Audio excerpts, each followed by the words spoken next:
Good? Should be.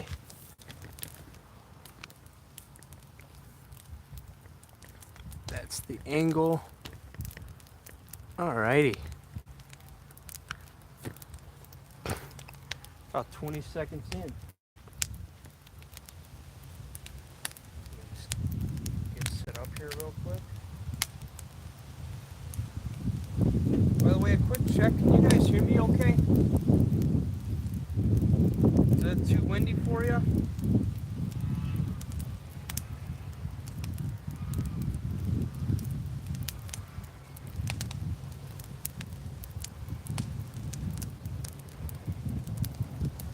It's a little windy tonight. If you can't hear me, let me know.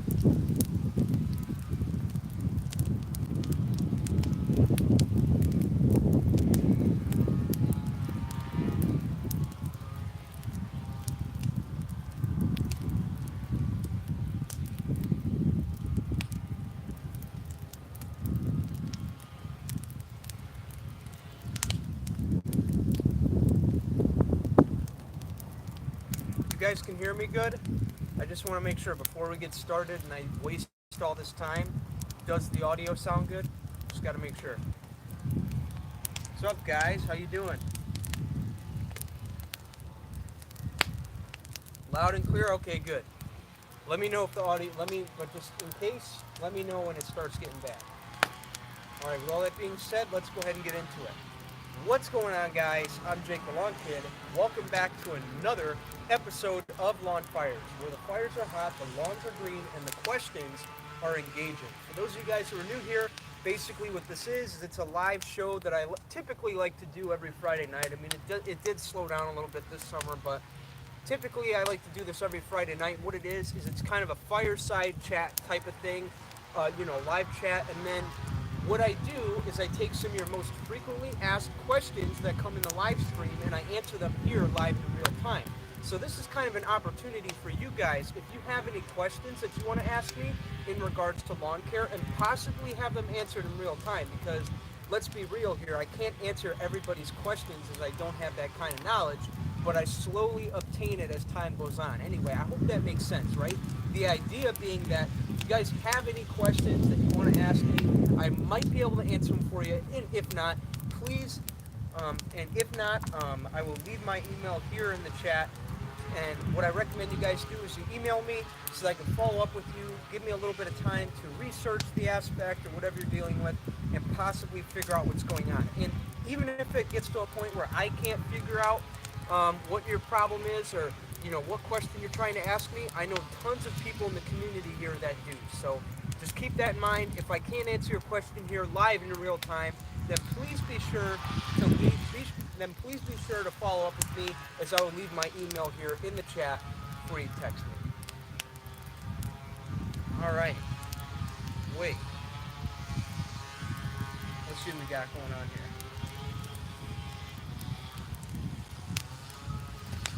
Daniel Campo. Hey, Jake. Beautiful night for a fire here in New York. Awesome, dude. Great. I gotta tell you, it's actually a pretty nice night here, too. I mean, it's a little warm right now, but we're supposed to get into like the 70s tonight, so we're gonna have a nice breeze coming through. As you can see right now, it's putting a little breeze on the fire, but it's a little warm for it right now. But as the sun goes down and it gets darker, it's gonna be perfect weather for a fire, so I'm really psyched about it. Oh, crap. Well, I'll just have to hold my water.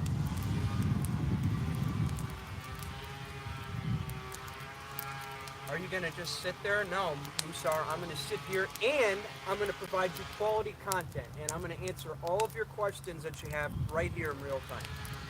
Hope that answers your question. Benjamin Bizet. Yep, good. Just keep speaking up. All right, cool. Matthew Virovich. What's up, brother? How you doing? Florida Lawns. How you doing, man? Welcome to the show. Daniel Campo got the biostim pack this week. Gonna aerate and overseed in a few weeks. What should I put down now? Well, Daniel, that's a great question. In fact, I did a video all about it on the channel, talking about what you should do a couple of weeks leading up to your about a couple of weeks leading up to your aeration and overseeding. And to be more specific, what I recommended in that video was to put down the biostimulant pack, and the rates I recommended were 9 ounces of aerate, 9 ounces of aerate, 6 ounces of RGS, 6 ounces of humic 12, and 6 ounces of microgreen per 1,000 square feet. If you guys want to check out that video, then just go check out the most recent video I put on the channel here right before the live stream, talking all about fall lawn care prep and applications, and some cultural things I'm going to be doing to prepare both of these lawns that I'm going to be restoring in the fall. So go check that video out if you haven't. I got my moderator, by the way, I got my moderator coming in here in a little bit, so he'll be able to put some links in here for you. So if you have any questions you want to ask me, like, hey Jake, where can I get this, where can I get that? I will have a moderator tonight that will probably be able to help you out with the majority of that. So just thought I'd throw that out there. He's not in here yet, but he will.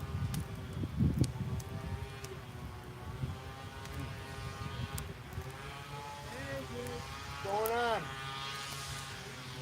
I'm doing great. Hi Jake, how are you doing? When are you getting your truck back? Jorma. Jorma, I will be getting it back soon. Stay tuned, brother. Florida lawns, not much, bro. Having a cold one on this beautiful Friday. That's awesome, brother. A couple more years and I will be right there with you. Can't wait. Matthew Durovich, Almanac has the first frost at October 12th average. Do you think I would be okay to wait the extra week for green pop or just use granular starter fertilizer? Well, Matt, it really depends on where you live. In fact, if you can, I would probably start sometime in the first or second week of September. And again, there's so many variables that go into it. The type of grass seeds you're seeding with, like perennial rye, tall fescue, Kentucky bluegrass, and as we've mentioned before, the one that you don't want to seed with if you're going to seed late is going to be the bluegrass, because the bluegrass has a longer germination period to go through compared to the other two grass types like the fescue and rye. So your best bet would be to get something that contains a lot of perennial ryegrass in there so that it'll germinate within like 10 days. Now keep in mind that whatever you do look for too, you want to make sure that it's clean, right? You don't want to pick up anything that has any weed seeds in there, and like I've talked about before, the way to do that is to go to the label and look for all the labels and look for everything that says weed seed percentage, inert matter, whatever, right? Whatever noxious weed seeds, you want to make sure that that number is a 0. You want to make sure you have no weed seeds in your grass seed whatsoever, because let me tell you something, even those small percents of weed seeds can equate to tons and tons of weed seeds on your lawn as you're broadcasting those seeds across your lawn at really high rates depending on what you're dealing with. So just thought I'd throw that out there for you guys. Let's keep moving through here. Manow TV, hello from San Francisco. Got the Sprayers Plus YT25E. Looking forward to using it soon. Awesome, brother. Send me some pictures. And if you're on Instagram, brother, please send me some pictures and tag Jake the Lawn Kid in there. I would love to see you using your YT25E, brother. That's awesome. I'm glad you're looking forward to that. B-Town 4211. How low do you recommend cutting for overseeding? B-Town, that's a great question. Typically, we like to go about an inch lower than we typically mow for the year. So right now I'm mowing my lawn at about 3.5 inches for the summertime, and we're actually going to be taking that down very soon. But what I'm going to do, because I'm overseeding, is I'm going to start gradually taking it down this week to 2.5 inches. In fact, maybe I'm going to do 2 inches just for the sake of the experiment and the sake of the video. And again, the reason I'm doing that is because I'm going to be overseeding this lawn, and the last thing I want to do when I overseed it is trample all over this lawn on a regular basis by mowing, right? So what I'm going to do to kind of cut back on that is I'm going to cut the lawn down to 2 inches, right? But I'm going to do it slowly, so I don't want you guys to worry about it. In fact, there's going to be a video about it in the next week or so, showing you guys how it went. But I'm slowly going to be taking this lawn down to 2 inches, and hopefully before seeding I could get about 2 mowings in at 2 inches before we go any further with the aeration and overseeding.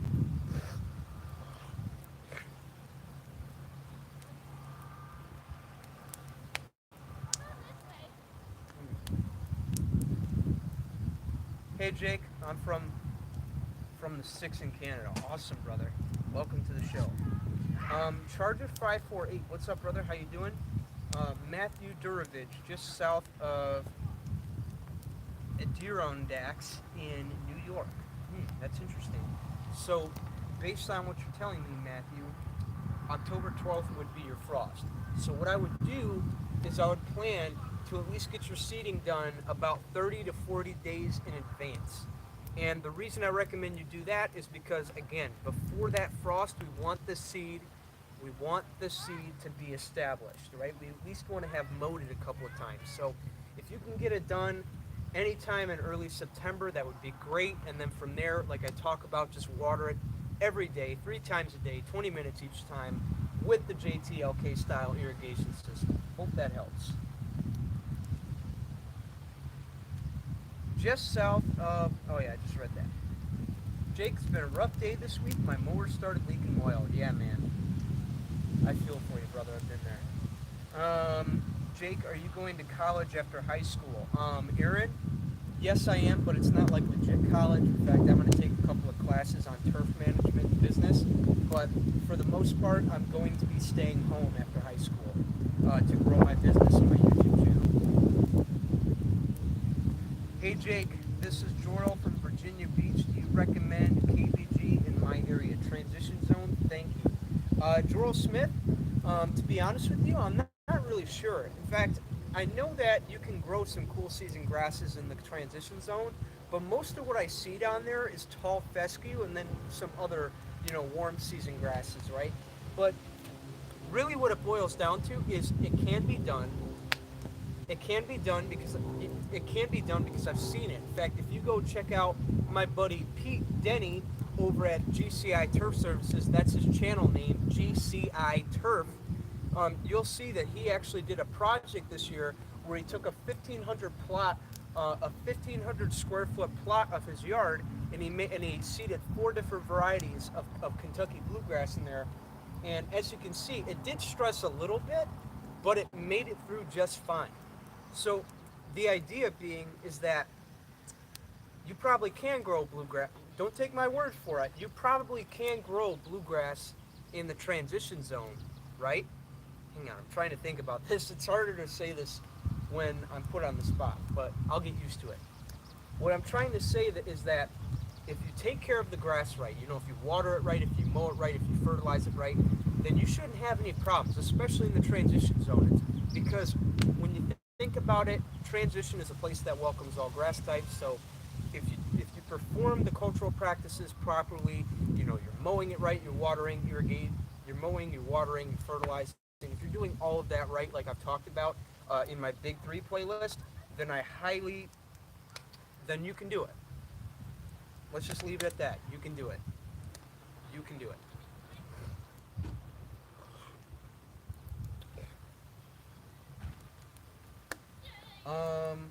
Jake, how many lawns do you cut a week?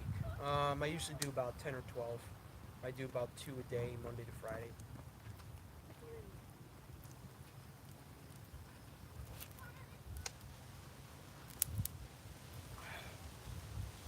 Fire got in my face, sorry. Hey, Aiden, what's up, brother? How you doing? Welcome to the chat. So for those of you guys who don't know, Aiden is my moderator. So whenever I need him for anything, whenever I recommend something to you guys, he leaves the links here in the description for you guys to get to him. So if you guys have any requests or looking to pick something up, let me know, because I guarantee you right now, Aiden has it. All right, chat's a little quiet right now. 1 sec.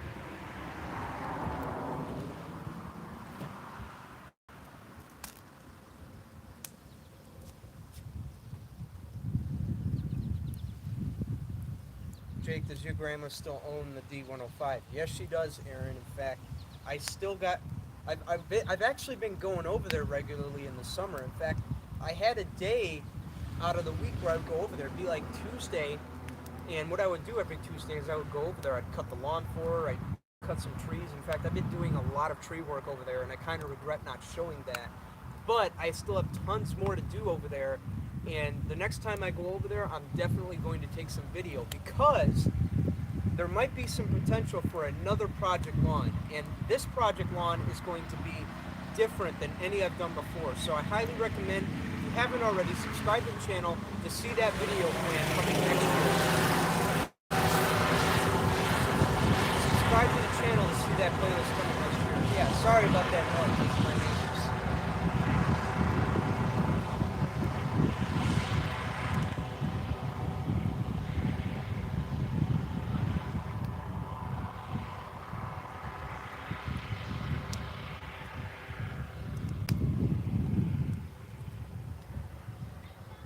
That's more like it.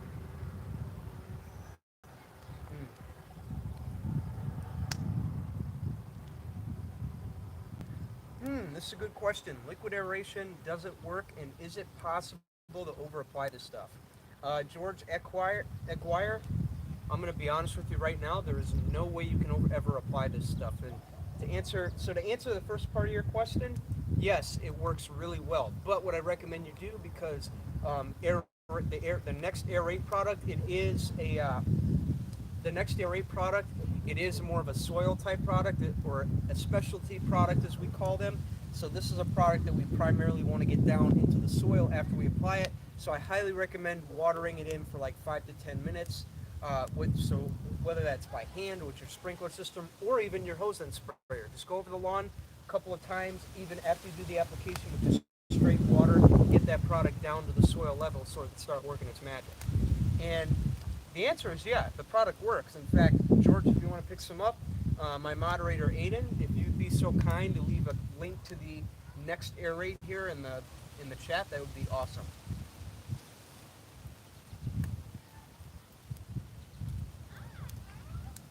What type of car sound like a jet? It's not a car, it's a go-kart.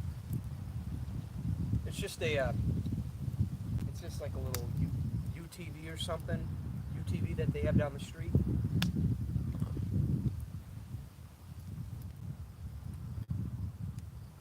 You know what? Well, good suggestion. Let me take care of that.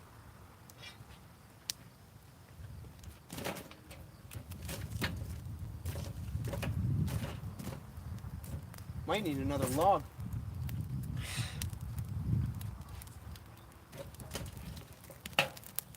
Stuff burns quick.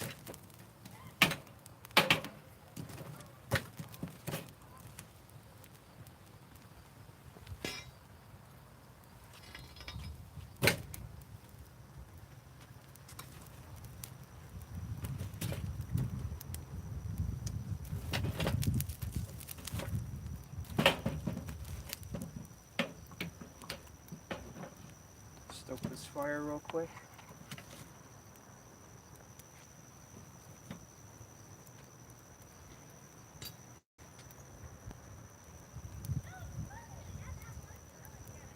Alright, it's looking a little better.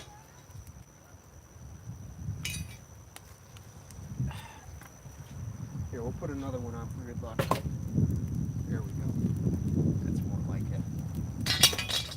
Now with the wind, it's only gonna go uphill from here.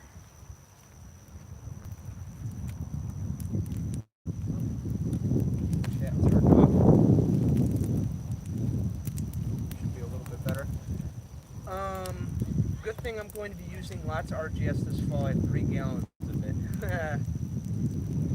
Aiden, if you can leave a link to George Aguirre for the liquid aerate product, that would be much appreciated, brother. Jake, I think your fire needs stoking. Just take care of that. George Aguirre, thanks, Jake. Love your channel. Keep up the good work. George, thank you for the dedication, brother. Really appreciate it, and the compliments. Andy's Lawn Care and Outdoor Adventure. What's up, brother? Welcome to the show. Michael Radke. Looks like you dominated that fire. Jake, we can meet up with LCN. Aaron, maybe next year we'll have to make that happen. Stay tuned. Jesus, this wind's coming out of nowhere. It's blowing my stuff apart.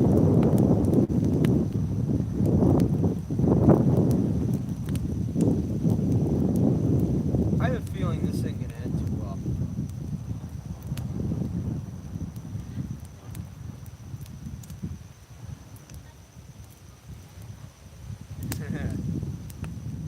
Hi, Striper Man and Aiden. up, brother? Oh, they don't, Aiden? Man. Aiden, just use the share cell links.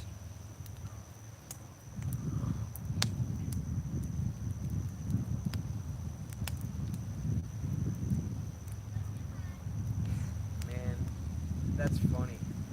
Jake, where's your Chevy Suburban? Aaron, my buddy's still borrowing it right now, but I will be getting it back in September, so stay tuned. Andy's Lawn Care and Outdoor Adventures started a partial renovation on a strip of my back lawn. It is looking great. That's awesome, dude. I'd love to hear more about this. Sounds pretty cool. Ryan Picarella, just a video with you. Last year's fall project. In part 2, there was a product listed on the subtext called Hydrotane, but wasn't mentioned in the videos. Where does that come into play?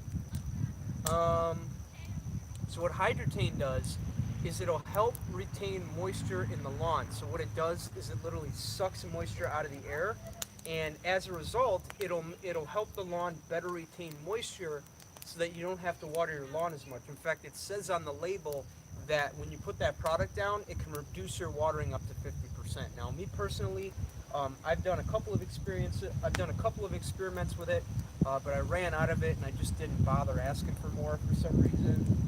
So I've just been watering my lawn regularly this year, and I've been using a lot of the next Air Raid, the next Humic 12, a little bit of RGS here and there, as well as the quadruple dark cocktail I was doing all throughout the summer. I kind of stopped doing that now because I'm getting ready to hit this lawn with higher doses of nitrogen as we are heading into the fall here. I want to start pushing this lawn because I want to start getting it ready for bed, because while I want it to look good, I want it to start growing a little bit faster for Halloween.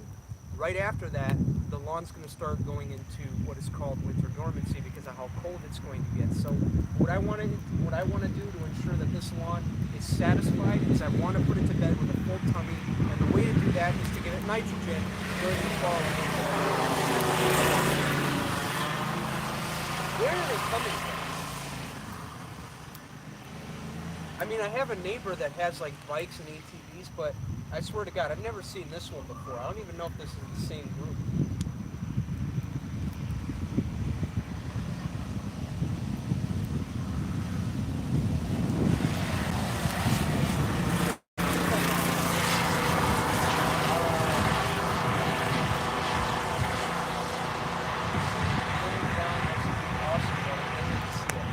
Bro, that's what I did. You didn't put the www link, so I had to add it. Okay. Paste that link, brother. I'd appreciate it. We have a 40-plus-year-old lawn, turf type called this, who had not been well taken care of until this year when I found your videos. How often should I apply aerate? I plan to do that next, along with RGS and their other products.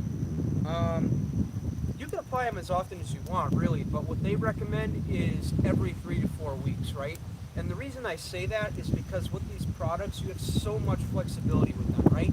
You can apply them at 3 ounces per thousand, you can apply them at 9 ounces per thousand. In fact, there's also some products out there that go all the way up to 20 ounces per thousand, like the fertility products, specifically the 1801 Green Punch.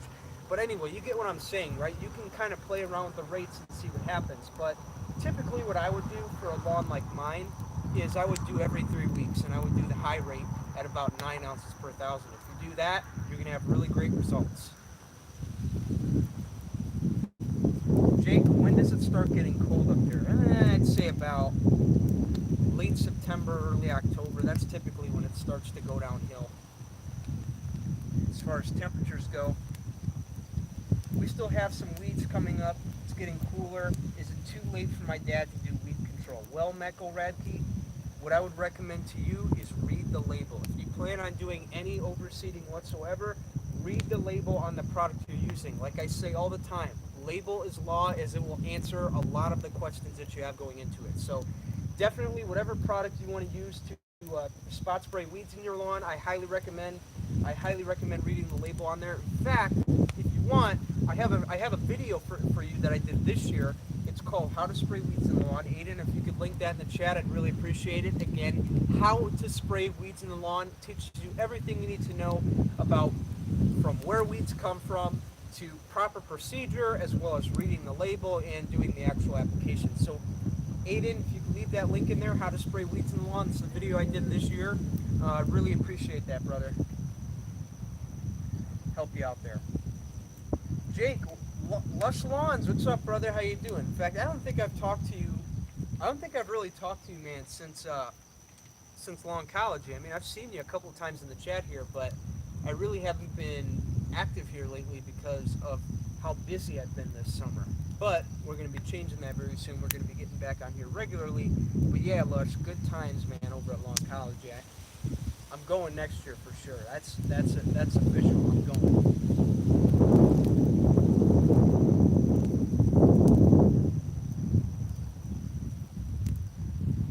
Jake, you should talk to your water company about water meters that connect to the spigot. That way you don't have to pay sewage on the water. You're just using it for the yard, washing vehicles, etc. That's a good idea.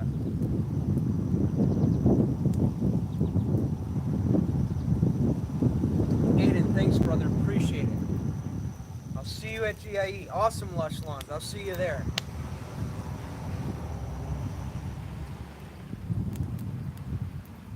Chat's a little quiet, but real quick, I want to take a second to talk about GIE. If you haven't been to GIE, you're missing out. GIE, for those of you guys who don't know, it's one of the biggest lawn care landscape trade shows in the community, right? They have everything from lawn mowing equipment, fertilization, right? They have everything from lawn mowing and fertilization all the way to software, lawn care software, everything, and they have it all. So, and it's also a really great place to connect with some of your favorite influencers. So I highly recommend you go if you haven't. In fact, I think it's GIE.com, www.GIE.com. You'll have to go look at that later. But just go over there and get your tickets if you want to go, man. I'm telling you, it is worth your while. You will learn so much, and you will have so much good time spent with your favorite influencers. Like I said, I'll be going as well. So if you want to meet me at GIE, come say hi. I'm sure we'll be doing some stuff over at the Spiker Spreader booth again. In fact, I was actually talking with them the other day. They said they wanted me to announce another giveaway winner, so we're going to be doing that. Don't have the times for that yet, but when I do, I'll make a little companion video about that, letting you guys know where I'll be and when, so then that way you can kind of come by and say hi, or take a picture, do whatever you want to do. But I just figured I'd throw that out there. If you haven't been to GIE, I highly recommend you go. It'll be the best experience you have if you're really into the lawn care industry, and if you're really into learning about the lawn care industry and having a good time with those that you look up to, and maybe some people that you met online. It's a great place to meet up in person and just have a good time. Just have a good time with those people, get to know them a little bit more on a personal level, and just overall have a good time. So if you haven't, I highly recommend you look into going to GIE.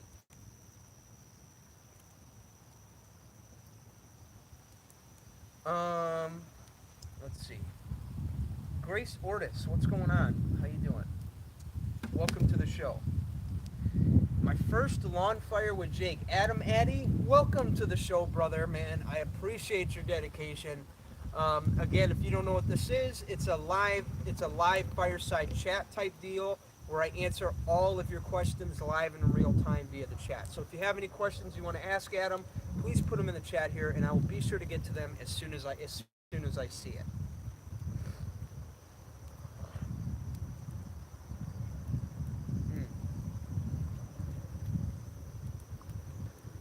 Is it a good idea to mow at 3.5 inches for deck height?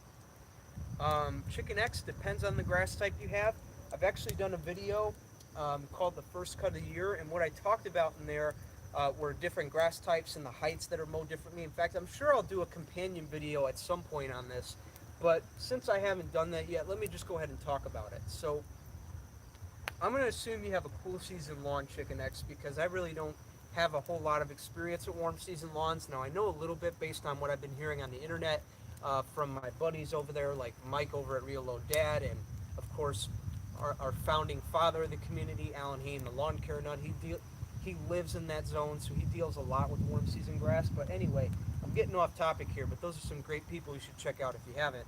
But what I want to say is that if you do have cool season grass, the typical grass types you're going to have are going to be tall fescue, turf type tall fescue, perennial rye, and bluegrass. Now let me just say, if you have a grass type like rye and bluegrass, you'll come to find that those grass types are more of a finer, more flexible type grass. And those types of grass that where you walk on them, they bend easily, they feel really soft on your feet. Those are the types of grass that I recommend mowing higher.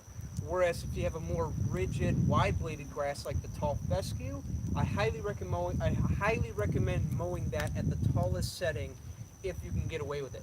If you can get away with it. Like if your mower goes all the way up to 4.5 to 5 inches, that's where you want to mow it.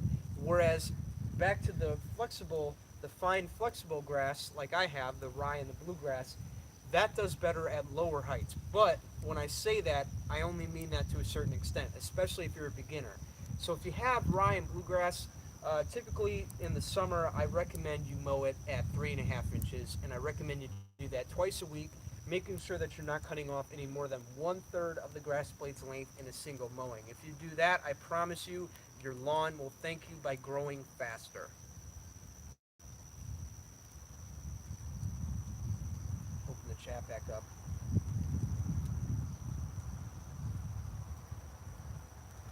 I'm very aware of the show. Love what you do. Thank you. Adam Addy, appreciate the love, brother. Thank you for supporting me. Grace Ortis, did you get any X screen yet? No, I haven't, but I was texting with Matt the other day. Hopefully we can get it here by Labor Day when I plan on doing all my aeration and overseeding, which will be taking place at these two lawns. So stay tuned for that coming up very soon.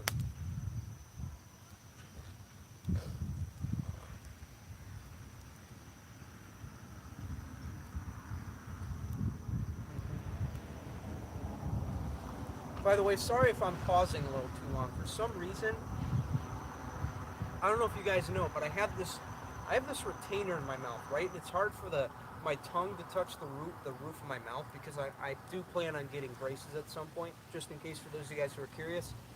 I have this retainer in my mouth, and sometimes when I talk with it, it messes up my words. Sometimes when I talk with it, it messes up my enunciation sometimes. And I don't know why that happens, but it just does. There's not really much I can do about it. So I figured I'd let you guys know that in case you guys are wondering why I'm struggling a little bit tonight. But hopefully pretty soon I'll get this thing out of my mouth and I won't have to worry about that anymore. We have a mixture of crabgrass and some weird straw-like grass. This is a really great question, Chicken X. In fact, this is one I really can't answer because I don't know. I'm not really a big maintenance guy, if you know what I mean. How long will a mower belt last if it has a large crack in it? I don't know, but if you see that, I would definitely get it replaced as soon as you can, because it's kind of like when you go to the doctor, right? It's better to go to the doctor and make sure you're doing good before you get sick, as opposed to just waiting till you get sick and go to the doctor unexpected. Let me clarify that. It's better to go to the doctor before you get sick than go when you do get sick unexpectedly. You know what I'm saying? Kind of like a pre-checkup type deal. So I highly recommend changing that belt.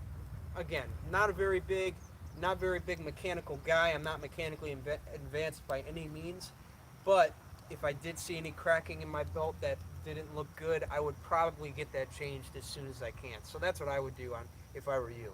But again, that's just me. Grace, what's going on? Welcome to the show. Another regular. So glad you're here. Chicken X, I have a mixture of crabgrass and some weird tall straw-like grass. Well, Chicken X, if you have any crabgrass in your lawn, it's not too bad. I would just let it ride out, right? Because once we get into October, November, and we start getting our frosts at that time, the crabgrass is going to start to die. And really, the only way you can start to choke it out would be to do a fall seeding right now, which is what we recommend. Do a fall lawn seeding. Make sure you're watering the seed every day, and And then once we get into the spring, then we can start thinking about ways to prevent the crabgrass. And the way we would do that is with a pre-emergent application. And to be more specific, we want to do that using a product like berdiamine. Now, I'm not going to go too in depth with that right now because that's not our main concern. But once we get to that time, we will be talking a lot about pre-emergence and how they benefit your lawn and how they can be beneficial in your lawn care program. So make sure that you keep watching the show, keep watching the videos, as I will be talking a lot about that next spring.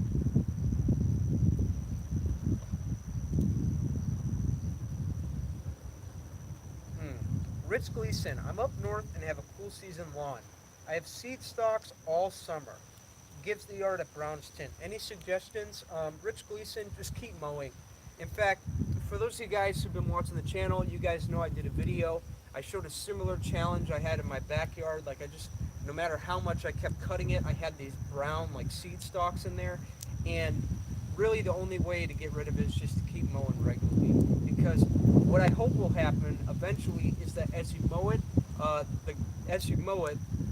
the lawn will start to adapt to that height and it'll start to look greener. And again, once you do start mowing that low, make sure that you stay on top of it. Twice a week at least mowing it. If you want to do a little bit more than that, highly encourage you to do so. In fact, I used to mow my lawn every 2 days and it did really good. In fact, probably better than before. So if you can do it every 2 days, that'd be great. But ideally, at least 3 times a week is what you want to do.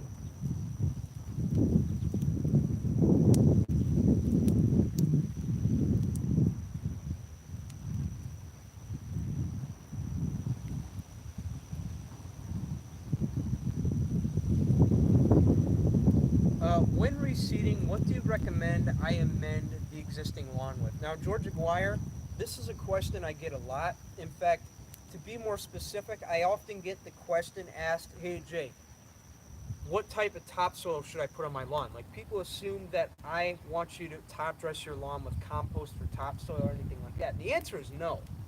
Because if you have an existing lawn and it looks good and it's leveled out smooth and things like that, if it looks really good, then there's no need to add any amendments, right? But what I do recommend you do, and you're going to hear me talking about this in the video, is a simple 4-step process. Aerate, overseed, starter fertilizer, and organic fertilizer. That's typically what I've recommended in the past, but in these videos it's going to be a little bit different. In fact, the steps are probably going to be condensed. But what I recommend you do is seed and starter fertilizer. That's it. And you're going to hear me talking more about that.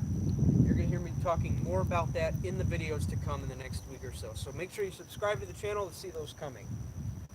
But yeah, to get back to what you're saying, George, I really don't recommend any, topsoil type amendments, because really the last thing I want to do if my lawn does look good is add any foreign material in there. Now, if you are, on the other hand, if you're doing a complete burn down, which I highly don't recommend, if you have any existing grass in there that you can salvage, then you could start thinking about releveling, and at that point I would probably just get some, and at that point I'd probably have the soil dropped off here in my driveway to smooth out the area. But other than that, nothing else, just straight seed and starter fertilizer. I hope that makes sense. If you lived in the South, what grass would you have? Right, Lambert, this is a tough one. Thanks for putting me on the spot, though. I appreciate it. If I had to pick a grass type, I would have to say Bermuda. I know a lot of people don't like Bermuda in the South, and I'm not pointing fingers or anything.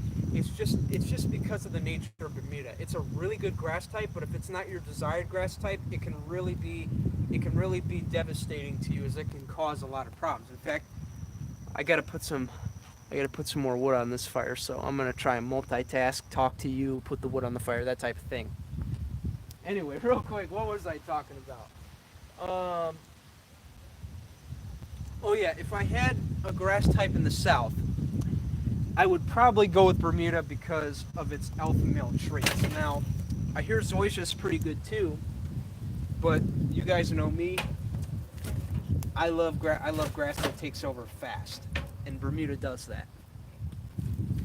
So I would definitely grow Bermuda because it's a very common grass type in the South, specifically, in the whatever you want to call them, the regular areas as opposed to the coastal areas. It's more prevalent around there. Like where Pete lives, Pete with GCI, there's a ton of Bermuda lawns around there. So what I'm just trying to say is that, yeah, I'd probably have Bermuda, but again, don't take my word for it. That could change.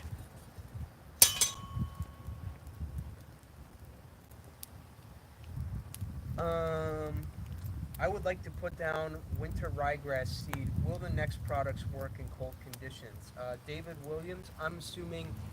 So I'm going to assume David Williams because I do get a ton of questions for people who live in. I'm going to assume you live in the transition zone. So I'm going to assume that that's where you're coming from, and I'm going to answer your question in that aspect. So if you have a warm season lawn like Bermuda grass, which grows vigorously in the summer, and then once you get to winter time, it starts to slow down and go dormant, then yes, that's a great time to overseed with ryegrass, and that's a yes on the next products. The next products will do really good down there. So all I can tell you though is that if it's viable to grow the grass down there, then it should be viable to use the next products, for sure. In fact, the specialty products, the ones that are aimed more at nurturing the soil, like the Aerate, the RGS, the Humic 12, those products, they can be used at any time as long as the ground's not frozen, because while the lawn is dormant, the soil's not dormant. So anything you could do for the soil in the off season is a great idea. So don't second guess on that. Just go out there and do it. As long as the lawn's not frozen, you should be fine. I hope that answered your question, David Williams. I just seeded my Kentucky bluegrass on Sunday. Should I continue to mow my existing grass, or should I let it grow and wait a couple of weeks? I'm Tom. I'm torn. Is that what it says?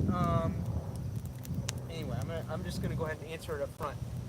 So DIY dad, you can mow it if you want, but make sure that you're quick with it, right? Be ginger, right? Get on and get off of it, because the last thing you want to do is stay on the lawn for a prolonged period of time and trample all over that grass seed that's not mature yet. But what I would do is I would definitely cut it, and if you can, maybe slowly take it down a little bit lower than you typically do, because what I want you to do from here is I actually want you to reduce your mowing frequency. In fact, I'm going to be talking a lot about this when I do my video next week. When I do my videos next week on the aerations and overseedings for this lawn. I don't even know why I call it that, because I don't think I'm going to be aerating, just mostly seeding and fertilizer. But anyway, the idea being is that, what was I talking about? Oh yeah, what I'm going to do, because the last thing I want to do is put any foot traffic on my lawn for a regular period anyway, on a regular basis, because I don't want to trample all over that grass seed. So what I would do is I would slowly start taking the lawn down for about a week. So maybe one day you mow it at about 3 inches, and then the next day or two later, take it down to 2.5, and then maybe if you can, get it down to about 2 inches. If you do that, then you don't have to worry about mowing for like 2 weeks. In fact, that's kind of the breakdown of what I'm going to be doing. This next week, I'm actually going to be taking my lawn down slow. It's at 3.5 inches right now, and my goal is to have it down to 2 inches by next Saturday, which is when I'm going to be doing all the work. So stay tuned for that coming up.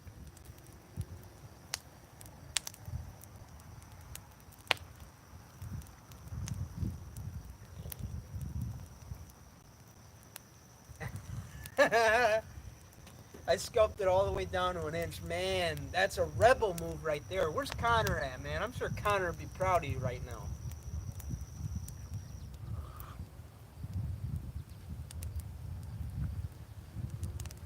But yeah, DIY dad, if you can get away with not mowing it for another 2 weeks, I think that'd be a great idea, assuming your circumstances, because that'll give the new grass seeds some time to establish and harden off, so that when you do come mow it again in those 2 weeks, it may not be fully ready, but it'll be mature enough for you to do a quick mow on there, get on, get off, to a point where it won't damage the seed. Whereas if you do it right now, the seed's about 5 days old, you trample on it, you're probably going to ruin the germination that's coming up. So I wouldn't walk on it. I wouldn't risk it if you don't have to.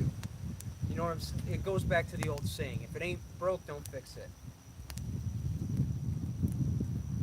Stop teasing us. Start the overseeding. I can't wait. Grace Ortis, I wish it was that easy, but I'm going to take things slow because the last thing I want to do is scalp this lawn down to the ground. I know Connor would encourage that type of behavior, but as I am an advocate of following the rules mostly and doing things right and keeping my lawn green for the most part, right? Because let's be honest, while I am going to mow this lawn down, I don't want to scalp it and take away the green color. In fact, I want to see if I can keep it green, and the way I'm going to do that is by taking it down slow. So I think you're in for a real treat because that cut down is going to be starting Sunday. Stay tuned. We're going to be taking it down 3 on Sunday. I'm at 4 inches now. You think I can still seed at 3 inches? The back is... I'm at 4 inches right now. You think I can still seed at 3? Aiden, whatever you want to do. In fact, maybe if you can get it down to 2.5 inches, that would be great because when you do your aeration and overseeding, which by the way, for those of you guys who don't know, Aiden's going to be doing tons of fall lawn care projects this year that involve aeration and overseeding from both the business aspect and his home lawn. And when he does his home lawn videos, one thing I recommend to him is to cut his lawn, like I've been talking about to you guys, is to cut the lawn lower than you normally do so that you don't have to mow it regularly after you seed it. Because the goal here is to keep traffic to a minimum, or keep it off at all costs if you can, to give the seed some time to germinate and mature a little bit before you come back and do your next mowing. So what I'm going to do to compensate for that so that I can give the lawn a little bit of time is I am going to cut it down lower than I usually do. And I recommend Aiden, if you can do the same thing, that would be great. So if you're at 4 inches, maybe take it down to 2.75, maybe 2.5 if you want to get a little crazy with it. And then like I said, just don't mow it for 2 weeks.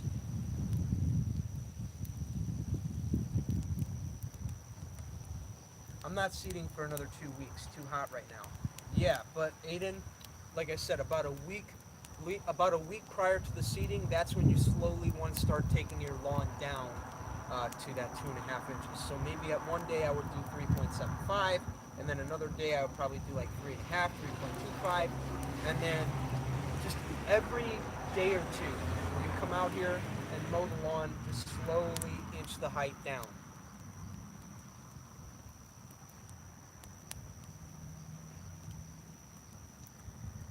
Can't wait to see it, Aiden. I have a 3-part video coming up on my rental. DIY Dad, I can't wait to see that, brother. I'll have to go look at that. Jake, will you dethatch before overseed? Grace Ortis, really great question. I don't think so. I don't think I'm gonna have to. I mean, I probably might, but again, I really don't know right now because my lawn is tall, it looks green, it looks thick. But once I start slowly taking it down, then that's probably when I'll be able to start seeing things. But as of right now, the lawn visually just doesn't look like it. But when it does start showing signs, that's when I might want to consider it. You know the saying, Grace, if it ain't broke, don't fix it. I've been saying that a lot tonight. Tomorrow it has to be at 4 because I let it go past 2 weeks since I was at my grandparents'.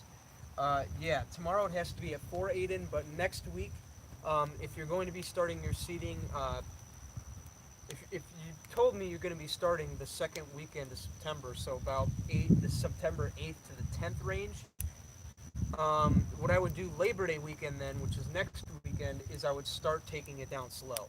But yeah, this week you can keep cutting it regularly, but don't start that mow down till about, don't start the slow mow down until about a week before you do the seeding, which is going to be Labor Day for you.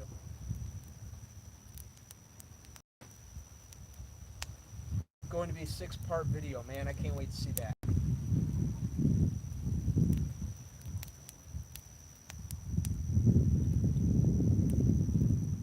Applying the biostim this weekend. Tell you more later. Awesome, Aiden. Can't wait to hear it. Alright, well, the chat got a little quiet, so I'm going to kill the time. I'm gonna kill the time by putting some wood on the fire. That way it's not awkward for all of us. Ease some of the tension. Any of you guys ever seen the movie Happy Gilmore? Just easing the tension, baby. Just easing the tension. Good old Chubbs. Chubbs Peterson, Club Pro.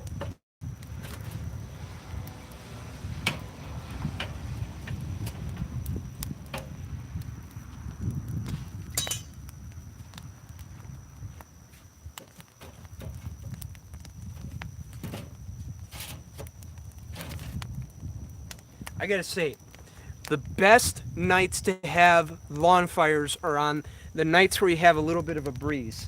If there's anything that fire likes, it likes airflow. And you guys hear me talk about this all the time in lawn care. Your lawn is the same way.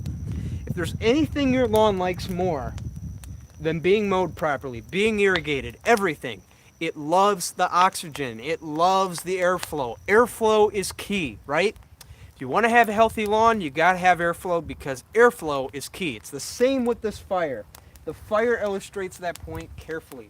We got so much wind coming through here at high speed that it's forcing oxygen into the fire and it's making it like we want it to. Remember, if you're going to take anything away from this live stream, airflow is key. All right, enough fooling around. Let's get back to it. Prepping for overseeding, will leveling with sand have a negative effect on it? In fact, VO, no it won't. As long as, in fact, what's nice about sand, and I actually got this from my buddy Alan Hain because he deals with a lot of sandy soil, and that is when you level with sand, what's nice about sand is that when it gets wet, it kind of seeks its own level, right? It stays put. It's kind of like when you go to the beach and you go by the wet area. It's kind of like when you go to the beach and you go to the wet areas right by the water. That sand stays put. No matter how much you disrupt it with your foot traffic, that sand will stay put when it gets wet, which is so nice about it. So yeah, if you want to put sand on your lawn to level areas, I don't see how it can hurt. It's only going to help. So you might as well do it, right? In fact, there's tons of YouTubers here in the community with cool season lawns. In fact, I got an example for you. Connor Ward, who has a Kentucky bluegrass lawn, he real mows it, and the way he levels his lawn is he does a top dressing with sand once a year, and he has a dragger where he drags it around his lawn to keep the lawn level. It's some really cool stuff. If you haven't, I highly recommend you go over there and check him out. Connor Ward, CONNARWARD. In fact, people call him the Lawn Rebel, and they don't call him that for no reason, because he really is a rebel. He loves to push the limits, and he likes to see what happens. So if you're looking for a really good channel to go watch, not only to learn about this concept, but just to be entertained, go check out my buddy Connor Ward at the Lawn Rebel. That dude, I'm telling you, that dude, he's a great guy to watch. He's got tons of good knowledge over there, and he's a funny dude. That's what I like about him. He's like the average everyday guy.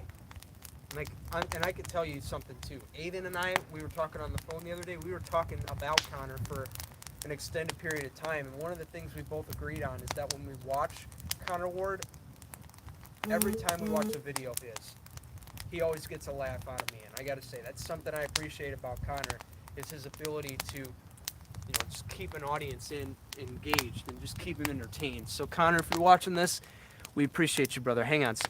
So I got to go grab a charger for the iPad real quick. So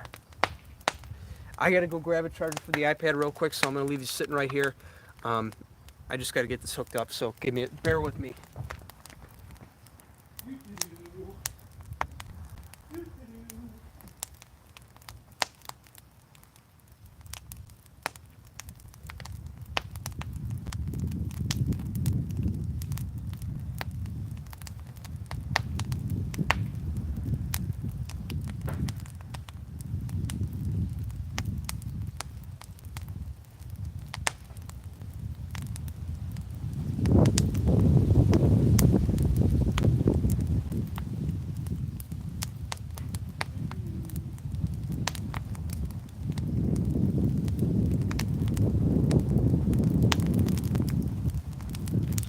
Look at that fire.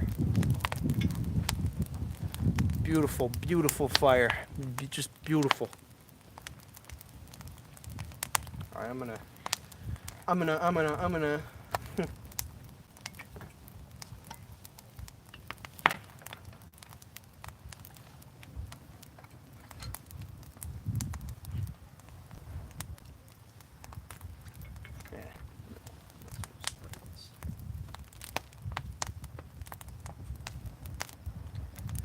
hooked up here. Last thing I want is this iPad to die. That's how I read your comments.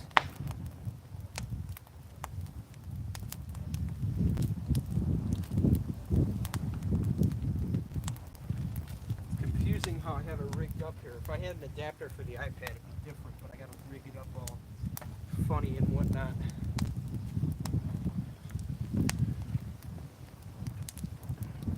Really, I should have done this before the live show, but I always find it better just to wing it and see what I need to do and not do later on.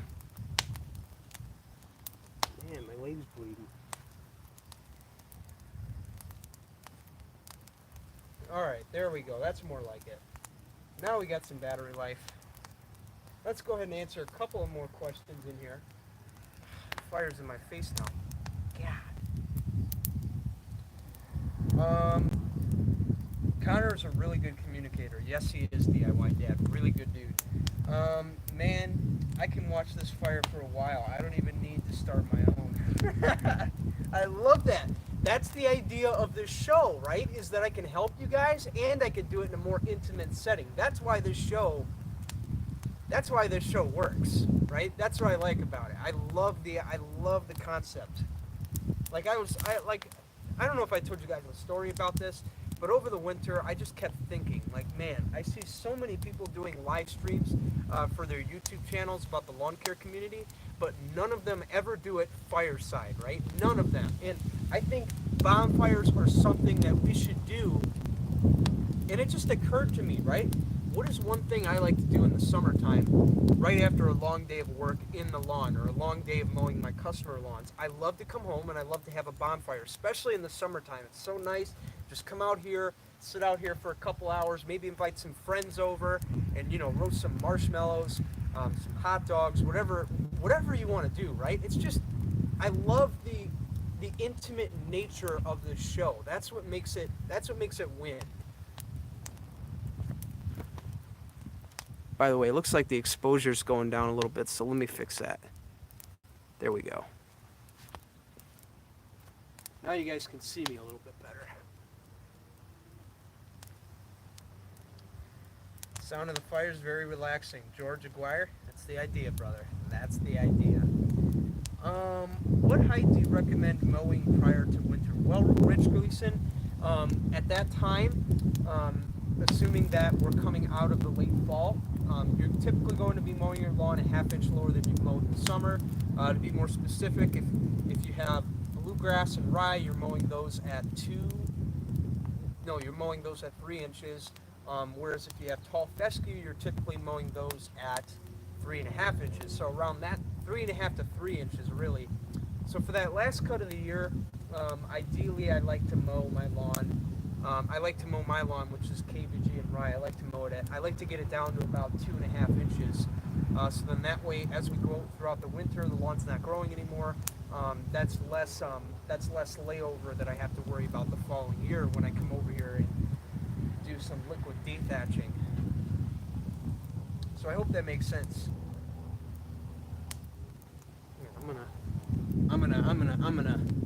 I should make a shirt. I should make a shirt because that really is something I say a lot. I'm gonna do this. I'm gonna do that. I'm gonna.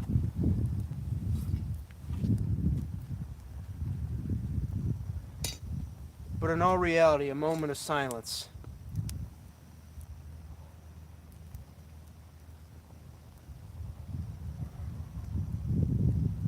Okay.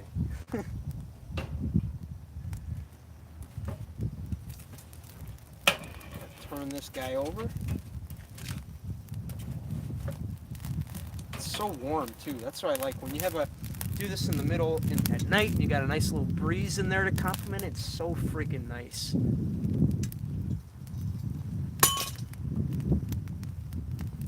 Man, I gotta invite some buddies over here after this is over. I could burn all night, man. I really don't care. It's tomorrow when I gotta do all the freaking work.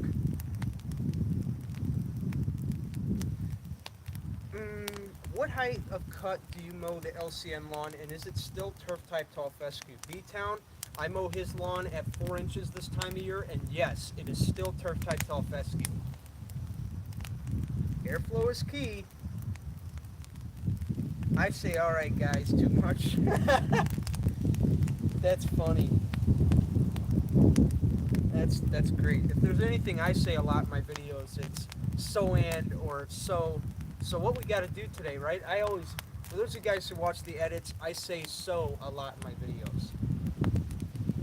It's 63 degrees outside here, man. That's great time for a fire, man.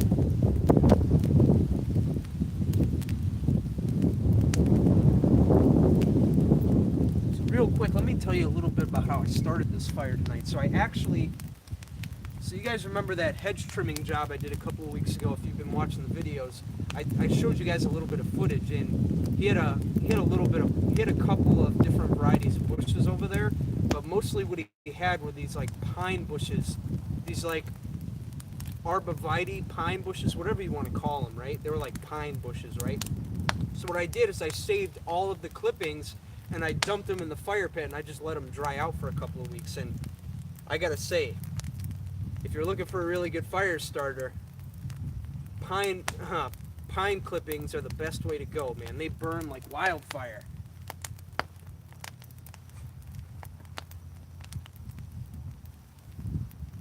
Invite buddies over, more like call me. Yeah, Hayden, man, we gotta get you over here and do an episode with me, man. That's why we need to get you. Listen, Hayden, we need to get you out here and we need to do a show together. That would be fun. I say actually a lot in my videos. That's funny. Amazing what a week of rain can do to a yard in drought. Yes, it's mayors, I'm with you because I literally have lawns all around me. Like this lawn right here. I'm not really going to show it to you on camera right now because then I got to move it and then, shit hits the fan, so I don't want to mess with it. But anyway, what I'm trying to say is that this lawn was in complete summer dormancy, right? Just brown all around, wasn't growing. And then after just about a day or two of heavy rain this week, this lawn is starting to grow vigorous, and it's even looking greener than it did last week. And the areas of my lawn that were super dormant and dry, they're even looking better. And you're going to see more of that in a video coming up Sunday, so stay tuned.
Be much easier if I had my grip stoker.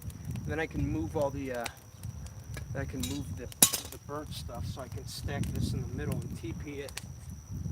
But for now, I just gotta lean it up against this one log because I don't have my because I don't have the gripper or whatever you want to call it. Use Milo or starter fertilizer for overseeding. Well, Adamanti, you can use both of them if you want. It's only gonna help. S. Mayers, Jake, is the project lawn ready for the owner to take over? S. Myers, the answer to that is maybe, because I'm still I'm still working on it. In fact, I still have plans to get over there and do some applications, so stay tuned for that. Sandman's Dreamland. I'm late, but I'm here. Starting my neighbor's reno tomorrow here in Virginia with glyphosate. This will be my first complete reno. So stoked. Sandman, that's awesome, brother. Hey, in following weeks, I'd be more than happy to hear about how it went. So if you wanna leave any comments in the chat here about how it went, that would be awesome. So I can't remember who it was, but someone texted me saying that they were putting an irrigation system in with the renovation, and that they were going to give me some Orbit sprinklers.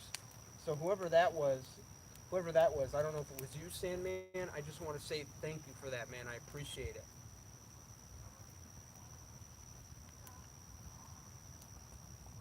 Videos will be posted. Sandman Dreamland. Here, I'm going to subscribe to your channel right now. I'm going to go to your channel. Boom, subscribe. I can't, and hang on, I'm going to put my notifications on because I definitely want to see this reno, dude. Stoked for it. I'm rooting for you, brother. Alrighty. Chat's a little quiet right now. Alan, what's up, brother? How you doing, man? Long time no talk. How you doing? Jake, are you ready for GIE? Oh, man, you know it. I'm so ready. Hey, it's your old neighbor. Yeah, it is. Doing good, bro. That's awesome. Yeah, Sandman, no problem. So, Alan, if you just got here, my buddy Sandman here is doing a lawn renovation, like complete ground up restore, and I just went over there and, showed him some support live in real time. So, good stuff. Can't wait to see that, Sandman. But yeah, Alan, how you doing, man? We got tons of good stuff coming up here. We're gonna be aerating and overseeding next week. Well, I don't know why I say aerating because I'm not renting the aerator, and I might be doing chemical aeration, maybe on your lawn. But these two lawns are going to get overseeded, at least the front sections, and starting this weekend, we're going to slowly start taking them down to 2 inches. So I'm hoping that by the time we get to next Saturday, both of these lawns, I can have them down to like 2.5 inches at the highest, maybe 2. I'm pushing the limits a little bit, but I'd like to get it down. But I'm going to get it down to 2 inches, and then I'm going to come in, overseed it with a special blend of seed, Alan. I think you're going to like this one. It's really going to make that front yard pop. And then we're just going to see where it goes from there. So we got a ton of great stuff coming up here. And I think you're going to be excited about it because this will be the first time that this lawn has looked good in God knows how long. That's all I could say. In fact, it's looking pretty decent right now, Alan. It looks really good. I've been watering the front a lot with my irrigation system. I told you about it the last time you were here. I convinced her to buy the system, and she did. So she bought all the hoses, the timer, the sprinklers, and they've been set up now for about a week. And I got to say, the front yard's starting to pop, but we still have a couple of issues in there that we have to work on. But we'll take care of those, no problem. I'll check out Sandman. Everyone is doing rental this time of year. It seems present company included. It's the cool thing to do. You know it, man. Jake, you need to get Connor Ward back in pack for the pool incident last year. Yeah, man, that was good times. Love the Chicago. Very interesting. Yeah, Alan, that was an interesting one. But what sucked is because I wasn't in town for very long. Alan and that's usually our time to get together and do something here in the old neighborhood, as he calls it, right? But unfortunately, due to time constraints, I was traveling to Florida and back. You guys saw the video. At least I assume you guys did, whether or not, assuming you're new. But what I'm trying to say is that I wish we could have hung out longer, but we didn't. So we had a time constraint, so we really couldn't shoot any video together. Plus, it was getting late. We were going to do Lawnfires, but I said, screw it, man. Let's hang out. We haven't talked in a while. And that's what we did. So we talked a lot about the community. Good stuff going on here.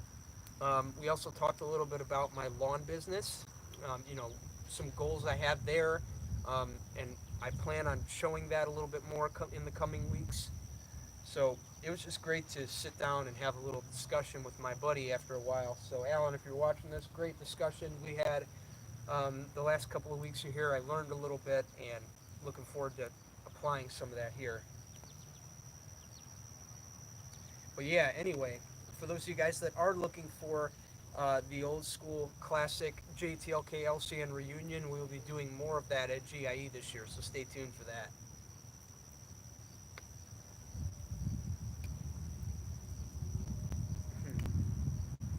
Yeah, bro, and I felt Alan. You know what? I got a picture from that night. I got to send you. I'll have to send it to you because I got a couple of pictures of you sleeping on the couch. It's hilarious. You're like all sprawled out like a freaking starfish, dude. Jake, can you pronounce Bahia grass? I just did. Bahia. Dude, 9:30 and I'm done. Yeah, man, you were out. You were talking for like 5 minutes and then you went right to that couch, passed out.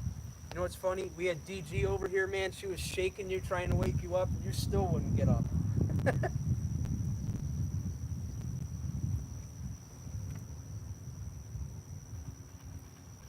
Bahia. You know.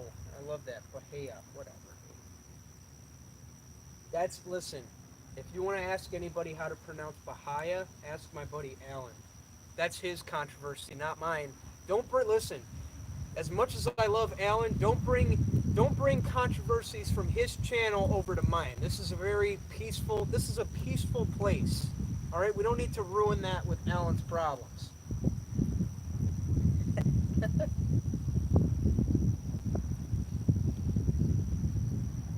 That 3-hour time change in Salt Lake for me, uh, brutal. I will train for Salt Lake. Bahihi. That's funny.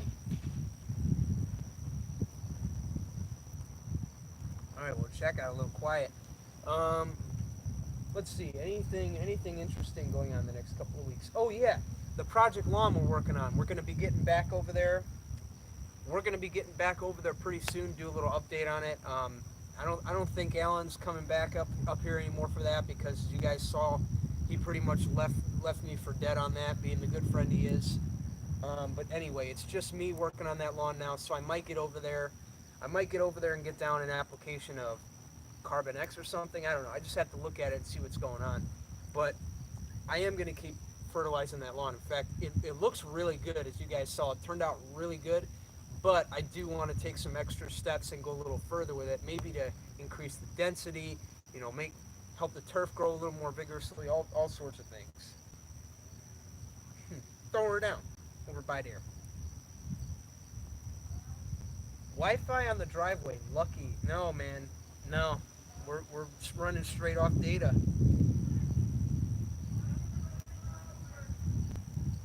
Oh, by the way, Alan, can you hear your DG over there screaming? Down over by there in that northwest Indiana, it's still at 3 inches. That's what she said.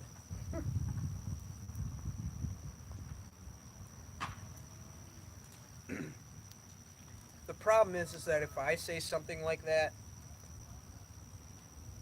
yeah, Alan knows. Alan knows because when he comes over here, that's all she asks me for. She'll literally come up to me, oh yeah, Jake, you know how much I love you? Can you give me some more ice? Like, yeah, sure, no problem. Just done. Over by there, yeah, it's my favorite. DG was the highlight of my appearance on Lawnfires. Oh yeah, that was funny. Hilljacker. Hey Gwen. Hi. How you doing? I'm about to go on a walk. Alright, cool. Say hi to Phil.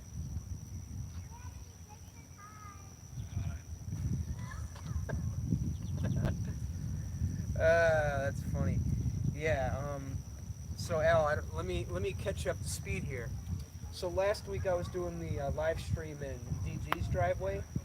because we had all these cars here. We putting a wall up in the basement for my dad's girlfriend's daughter to give her a little bit of privacy.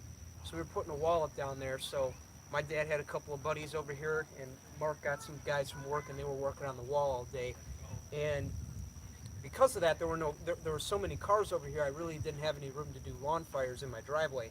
So I ended up doing it in Diana's driveway, or DG's driveway, as we like to call her. And as I was doing it, she comes out and she's like, "What the hell are you doing?" Like, and I'm like, "I'm doing my live show." She's like, "What the hell is that?" I'm like, my live show, Lawnfires." And then I tell her a little bit about it, and then she kind of gets the gist of it. And then as she's walking down the driveway, she's like, "Hey, yeah, see this sexy neighbor, JK?" I was laughing too hard. And I know Hilljacker got a kick out of that. Ask Phil how many times I got him in trouble late nights. Hey Phil, yeah. Alan, my old neighbor, wants to know how many times he got you in trouble. Too many.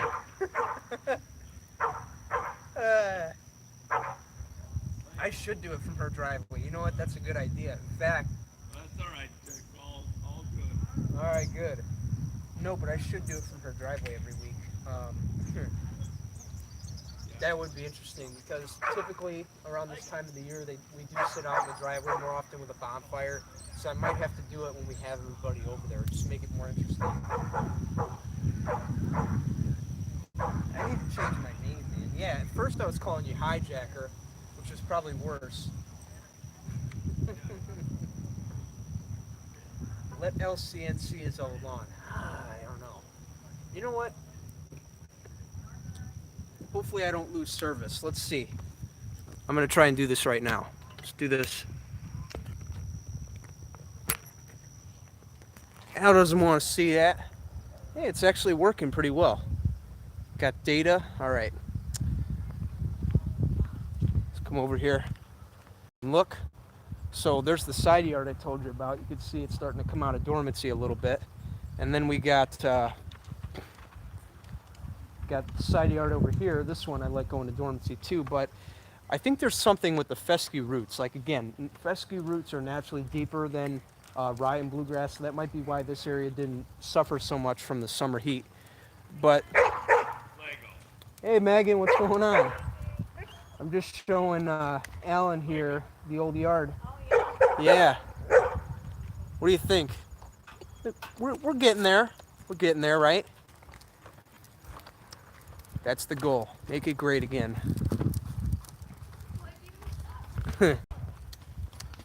Oh yeah, Megan. Alan said hi. She said hi. Yeah, look. Phil got a dog, in case you're wondering, Alan. Look at that. Yeah, it's looking a little better. More coming on it soon.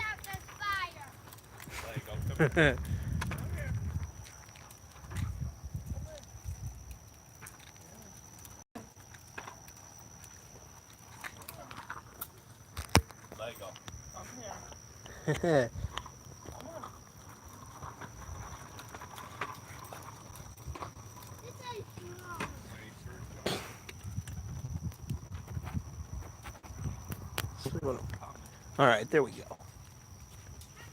Hey, what do you know? I didn't lose service this time. That's a good sign. Yeah, man. It looks great. You can see that. In fact, about a week prior, as you guys saw, all I've put down on it is the biostimulant pack. And as you've seen, I've been watering that section regularly. So it's looking really good. That's why I love that neighborhood. Yeah, everybody's real around here. But the only problem is that it's very rare that everyone comes out. I mean, we have a couple of guys up the street here, like this guy up the street here, Tony. He comes out every once in a while. In fact, I used to cut for him. And what was so nice about him is that one night I was cutting his yard and he offered me some ribs. I mean, who could turn that down, man? That's freaking awesome. And I got this guy up here, right across the street. I don't know, Alan, if you know these people, but we got this guy up here, George Soroviak. The Soroviaks up there. he works for the railroad, and I guess I know him through my uncle because my uncle works for the same company. It's my uncle's boss over there, so it's crazy how everyone knows each other. You know what I'm saying? Very small world. I can get everyone out. Oh, here we go, man.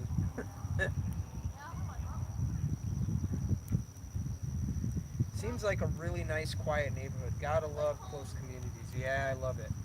It's so nice over here. Some Ritz crackers. You know what? That sounds good. Man, I gotta get some more wood for the fire. See, what's nice about the way you know you have a good fire, by the way, while I'm here talking, the way you know you have a good fire is when you bring out an arm's full of wood that's stacked up this tall, and you burn it within a matter of like 15, 20 minutes. That's what's happening here. Hey, people! What's going on, Trev?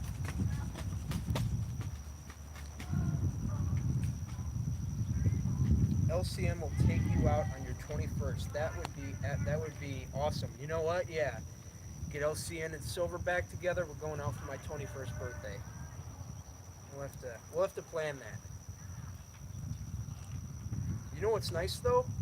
Leading up to my birthday is GIE Expo, so maybe we could get together and do something like that for Greene County people. That'd be a fun birthday. That'd be a fun birthday party. Tell Trevor to get back on his big wheel. That's funny. Yeah, I will. What's Diana yelling about now? Next time I'm just gonna do it from her driveway so you can listen to what she's saying. It's hilarious. Because at this point, she's like 6 beers in, right? She's having her Miller Lite, a glass of Miller Lite, maybe 2 bottles of Miller Lite in there. She's got ice in the bottle, right? To, water it down.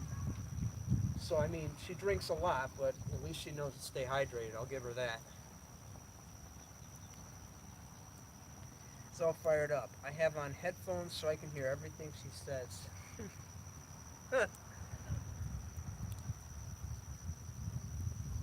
Yeah, wait till later, man. Wait till she really comes awake, Alan. She'll be screaming, Mark! Where's the radio?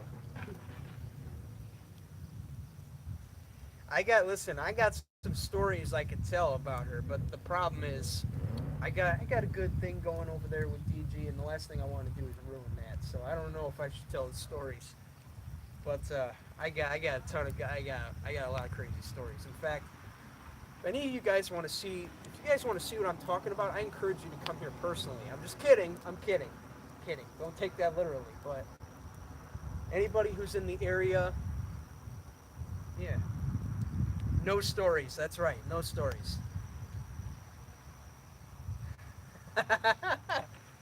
See, Alan knows. I even told myself I'm not telling the stories. But I got a ton of stories. I got a lot of them. Just can't tell them.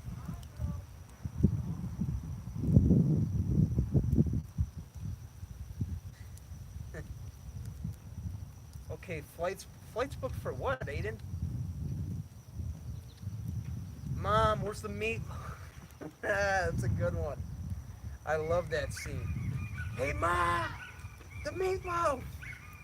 All right, Alan, see you later, buddy. Thank you for tuning in, buddy.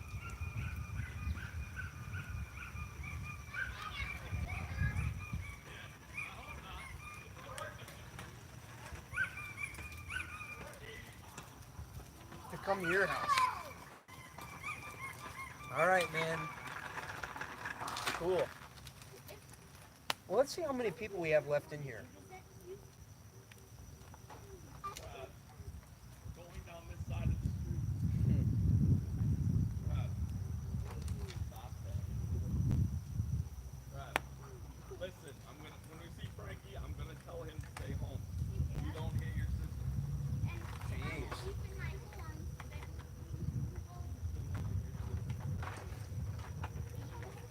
That's good. He's being taught a valuable lesson back there, how to be a gentleman.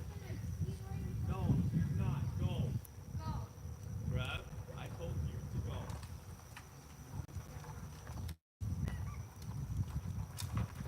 A little quiet. Wendell and Driver.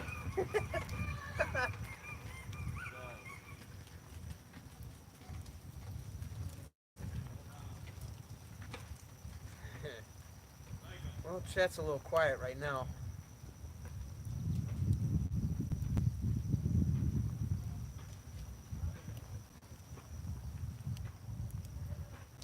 This is nice.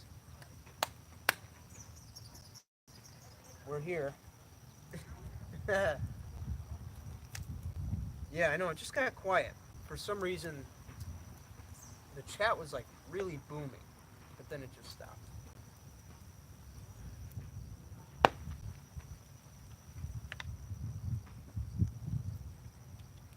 Okay. Well, listening to the valuable lesson.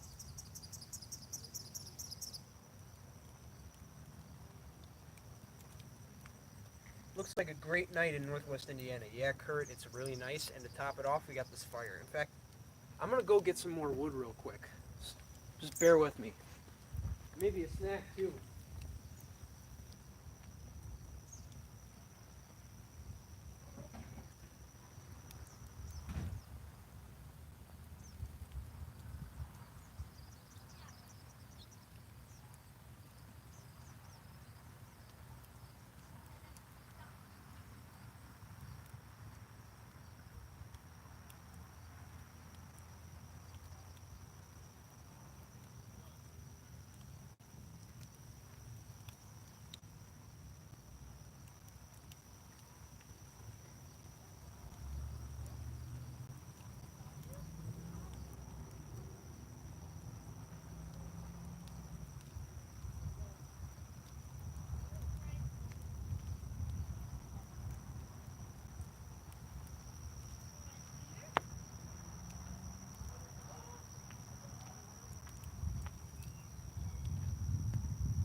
All right, got the wood, got the wood, got the wood. All right.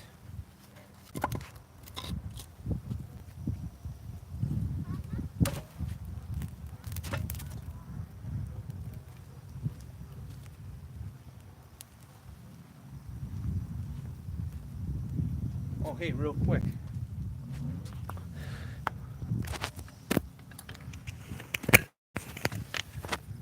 Check this out. Look at this bluegrass right here.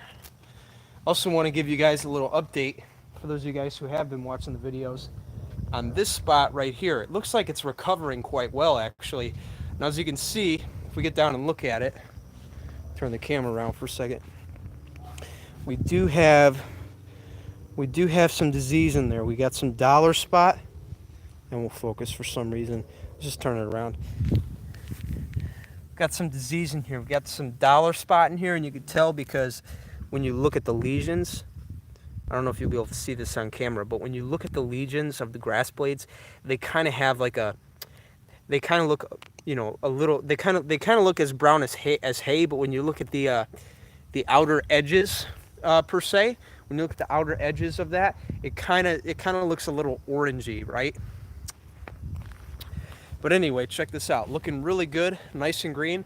As I've said before, I'm mowing this twice a week, Wednesdays and Sundays, and I'm doing that at 3.5 inches. And as you can see, it looks really good. Now, we do have a couple of, like I said, we do have some power spot right here, but that's expected because this area gets pretty weak in the summer. But because I've been watering it with my irrigation system, which is still out right now, let me show it to you. Sprinkler 1, and there's my 2 other sprinklers here. These are my orbits, and like I said, what I really like about the orbits is that if you have the right water pressure to do it, you can hook 2 of these up. And I have it where this one does a 90-degree here, and then I have this one right here which does a 180 to make sure that I'm overlapping on both sides. And it's also the same deal up here when you come look at it. When you come look at these 2 sprinklers, right? I have one up there in the corner that does the focus, and then I have another one that does the 180 right here to hit that little corner. Because as you can see, one problem I've been dealing with is I have this little spot right here that dried out because it wasn't getting hit. And as you guys remember when I set this up before, I didn't have 2 sprinklers on one line. I didn't have 2 orbits. I only had one. I only had one orbit sprinkler per hose, and when I did that, I was getting pretty good distance, but I wasn't getting any head-to-head overlap because I had less heads spread out further, if that makes sense. But now I got more heads closer together, and because of that, the lawn is thanking me by looking nice, double dark green. What's my favorite product out of the biostimulant pack? That's a tough one, dude. But if I had to vote on it, I would have to say, I don't know, this is so tough.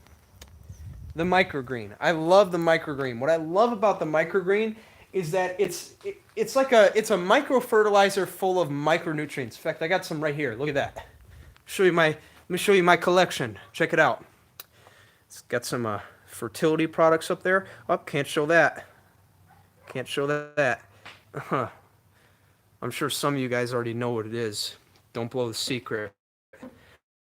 Got some green punch up there. Some 700 green effect. Love that stuff. But yeah, from the biostimulant pack, I love the 002 microgreen because it does contain a little bit of potassium, which helps with disease recovery, and it also has a load of the micronutrients. And I also love the aerate product because the aerate product is what I have talked about before. The aerate product is what breaks bonds in the soil and helps the soil open up so that roots can grow deeper. And really, I like all of them equally. It's just hard to pick one because they all serve a purpose when they work together. Like, they complement each other pretty well. And it also goes back to the saying, and it also goes back to the question, which I get a lot, and that is, do you recommend, and that goes back to another question I get a lot, which is about nitrogen versus humic, Jake. Which one do you think is better for the lawn? Well, to be honest with you, both of them work better together as opposed to one versus the other because one is really meant to complement the other.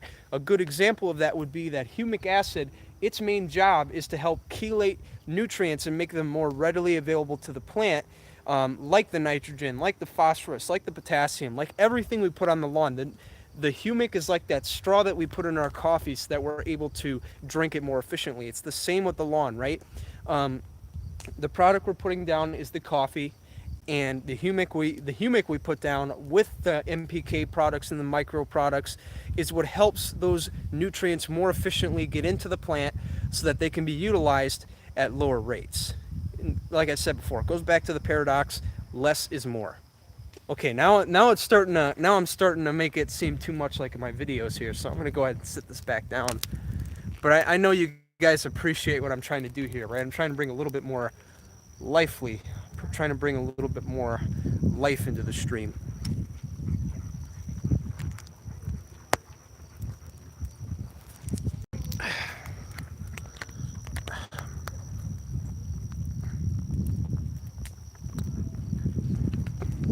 Gotta shave. Look at that fire. Oh yeah, it's so warm.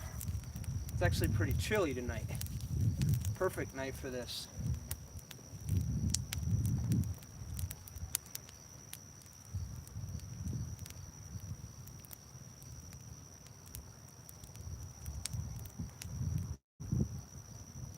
Alright, now we're back on. I got a couple of comments in here. I want to go ahead and answer those. I know some came in while I was walking around the yard here. It's 66 here in southeastern Wisconsin. I'm probably about 4 hours from Crown Point. Yeah, man, I've been to Wisconsin before. Very fun vacation spot. The Dells especially. I love it. Have you used any of the Carbon Earth products? Not on this lawn, but I will be on neighboring lawns. Stay tuned. In fact, like I said, my lawn looks really good for being run off of the next products. I ran this lawn, or I'm running this lawn on an all liquid program, and as you guys have heard and seen from the next guys, it's a viable option, right? It can be done. And consider this visual evidence of that, right? When you look, let me turn the camera real quick.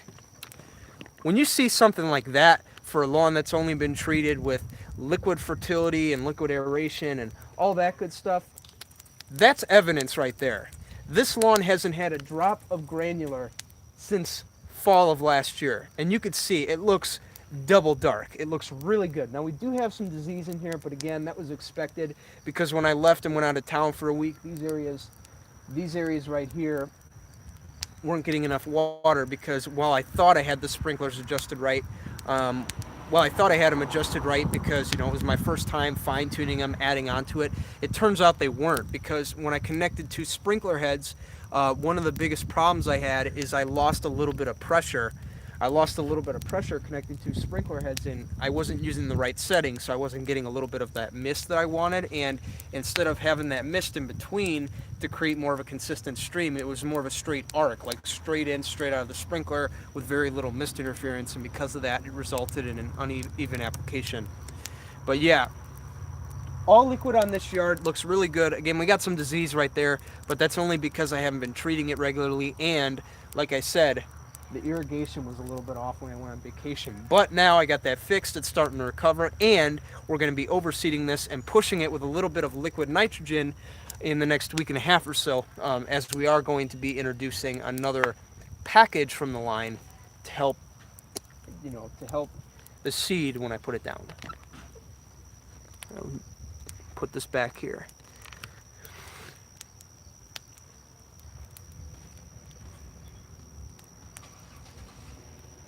I gotta say, I'm fine staying out here for a while. I'm fine staying out here till like 8:30 because really what brings out the best in these shows is when you stay out here till dark. And I want to do that. If you guys are okay with that, I would love to stay out here till like 8:30, 9 o'clock. Anybody who wants to stay that long, man, I encourage you. We have some good times here. Yeah.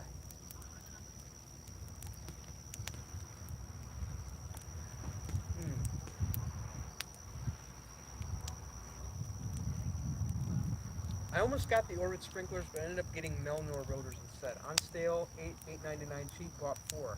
Nice, man. I'll have to look into that. DIY Dad, what type of seed?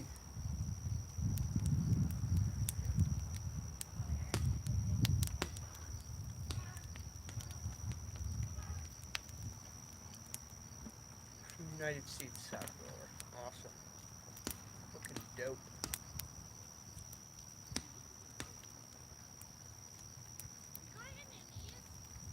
You want some chat discussion, Jake? There you go.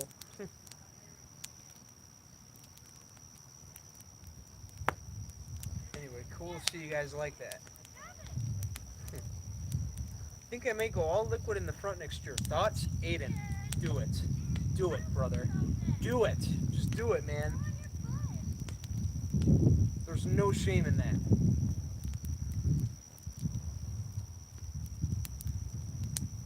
Oh yeah, someone asked me how the back lawn's doing. You know what? Because I always say I'm going to do a video on something, but let's be real. Sometimes I get too caught. Sometimes I get caught doing videos up here on the front test plots and everything else. Anyway, I'm going to stop talking real quick. Let's go take a look at the back lawn real quick. So, leaving the fire for a second. Ooh, it's a little chilly, but I'll get through it. I'm a beast. Anyway, I'm a workhorse. I kind of like when it's a little cold. It feels nice. So, before I show you this, let me tell you a little bit about what's going on, or what's been going on. So, as you guys know, the past week, it's been very hot and very dry, a lot of direct sunlight, and because of that, the lawn was under severe stress, at least the areas I wasn't irrigating. And to be more specific, the back lawn was part of that, because I don't have the resources available to me to water the back lawn just yet. But that is in the works for next year, so stay tuned for that. So, let me show you. So this is the back lawn here. You can see it's looking pretty good. Now, because of that stress period we've been going through, it's been hot and dry, I really haven't been pushing this lawn with anything, really. And it looks really good, actually. In fact, you really have to be here in person to take it all in and see how it looks, because the camera just doesn't do it justice. It looks really good. Now, as you'll see, this is the line where I was doing Milorganite and I was doing green pond, treating it regularly. But being that we are coming back into normal conditions, the grass is starting to get a little bit of growth back here. We're going to have to start putting. Got this area back here that I want to show you.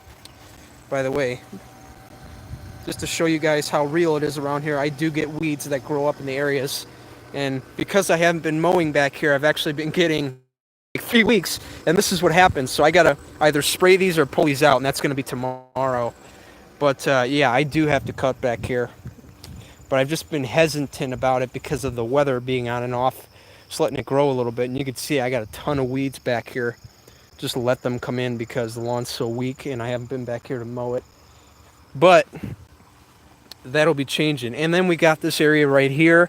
I don't know if I've showed this to you in videos before, but this area is so saturated because of the pool and, you know, water leaking out of the skimmer. When I jump in there, water will splash over here, and then it'll all end up over here. So really, I have a lot of vigorous growth over. Not so much the fertility aspect. I mean, the fertilizer helps it, but this area is just constantly wet. That's why it grows all this. That's why it grows so fast. And you'll start to see the same thing when you start watering your lawn every day after you overseed. And then this area here, this is where I was doing the 002. It's looking pretty good. Again, I still want to keep treating it and see how it goes. All right, I'm gonna go.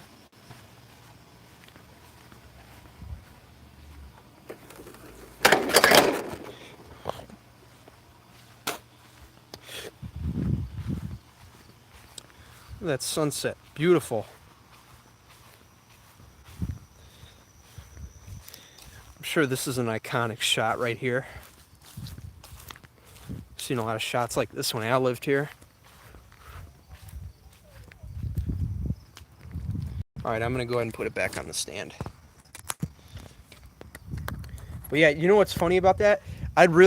That's probably the first time I've ever looked at the back lawn or even walked in there in like 2 weeks. I haven't been back there really, except to go in the pool. But other than that, I never go back there. Oh, it feels so good. It's so warm. I'm not gonna lie to you, it's pretty chilly tonight. So this fire is really nice. Not gonna lie, it's really nice.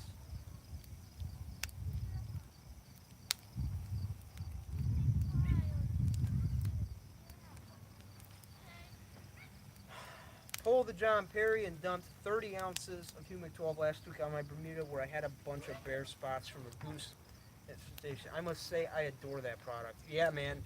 Sandman, I actually did something very similar on my, here, I'm going to get by the fire because it's starting to get a little chilly. Plus it feels nice over here. It's like really nice. But we did use a little bit of but I did use a full gallon of Humic 12 on some bare areas of the project lawn. And I'm going to be honest with you, I didn't really get a whole lot of improvement there. Mainly because we didn't get it watered in properly. I mean, I did water it in for like a split second to at least get it on the soil surface, but it didn't get watered in as much as I wanted to. But while I didn't get as much improvement as I wanted, I have to say it's looking really good right now. Now that we're getting rain, so I guess the rain is really what would help that humic get down into the soil and start creating passageways for nutrients to get to the plant and allow the plant to grow more vigorously, right? So I just doused the next area I was doing with Humic 12 and haven't looked at it since. I mean, I've been over there a few times to get a quick glimpse, but we'll have to get over there and really look at it and, you know, compare, contrast, see if it changed. But that's in the works. Jake, you need to have the silverback spring for an in-ground irrigation system. Yeah, man, got to do that. Oh.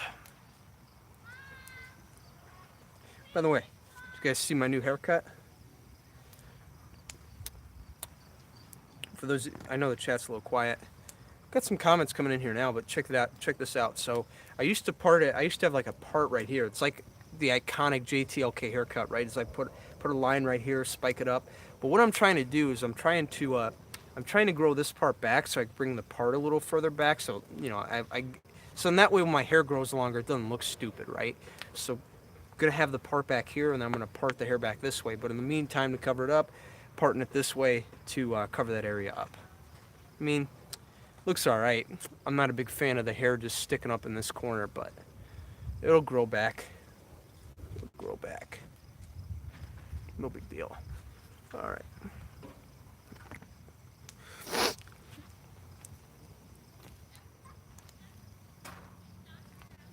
All right.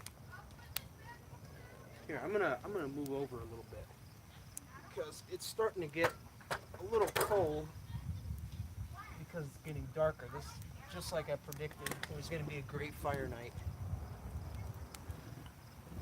Move in a little closer. Oh yeah, it feels nice. I'm gonna turn the camera a bit too. What's going to be nice is when we get into like the late fall, early winter, and the time zone goes back down to standard time, because then it's going to be getting darker earlier, and it's just going to make this show more interesting. So for those of you guys who are just tuning in for the first time, while it's not getting dark early, wait till we get into the late fall and early winter. That's when this show really shines. Oh, it feels so good. So warm.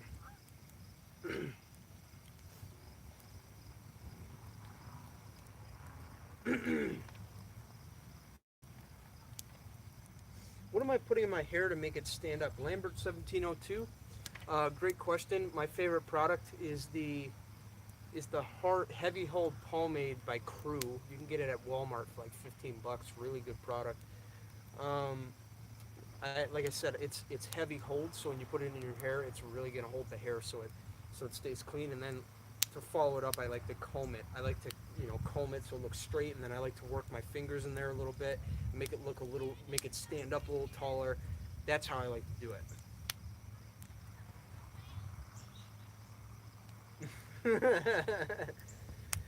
DIY Dad, that's a good one.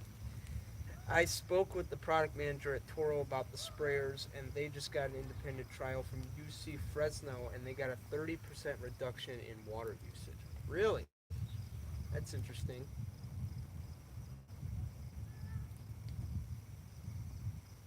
That's pretty cool, man. That's interesting. I don't know much about that, but I'll have to learn more about it. Florida Lawn, can I send you some of my channel stickers, Jake? Do you have a P.O. box?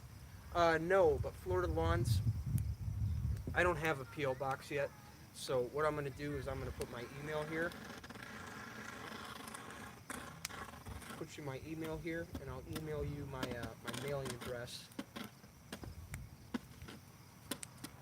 that you can send me those stickers. So email me there, say like, hey, this is for Florida Lawns from the live chat. I want to send you some stickers. If you do that, I'm sure I'll remember who you are. I will. Don't worry, I will. Be happy you still have light. It's been dark for over 40 minutes. Yeah. I'm actually excited for the dark. I'm gonna keep going till dark. This is like the only relaxing time I get throughout the week. Other than this, I'm either A, at school, B, doing homework, C, mowing lawns for my business, or D, shooting videos. So I like to consider this my easy time, right? Like whenever I'm off, like on a Friday night, right? I have no school tomorrow, but I still got a ton of work I got to do for the channel. I got homework I got to do, right? This is like my one time to just kick back and relax. And this is why I love Lawnfires. It's therapeutic. I get to talk to you guys in real time. There's no editing or anything involved. It's just real.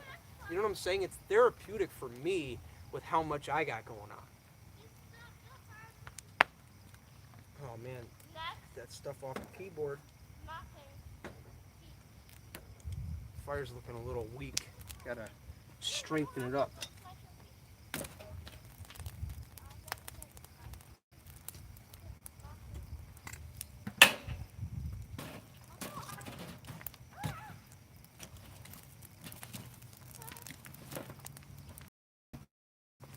What's nice about this is that we can make this thing roar really. Now we're gonna be here for a while. Probably gonna back away for this one. Oh God.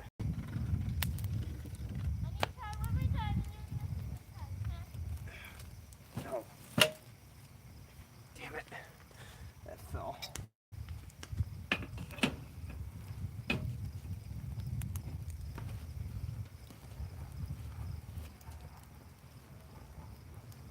By the way, if you think this is the biggest fire I ever had, wait till the second week of September. I got something really big planned for you guys. It's gonna be at my grandma's house. We're gonna be doing like a Lawnfires special or something. I don't know. I don't have all the details yet. But we're aiming for that second week of September. Oh yeah, it feels so good. That's more like it.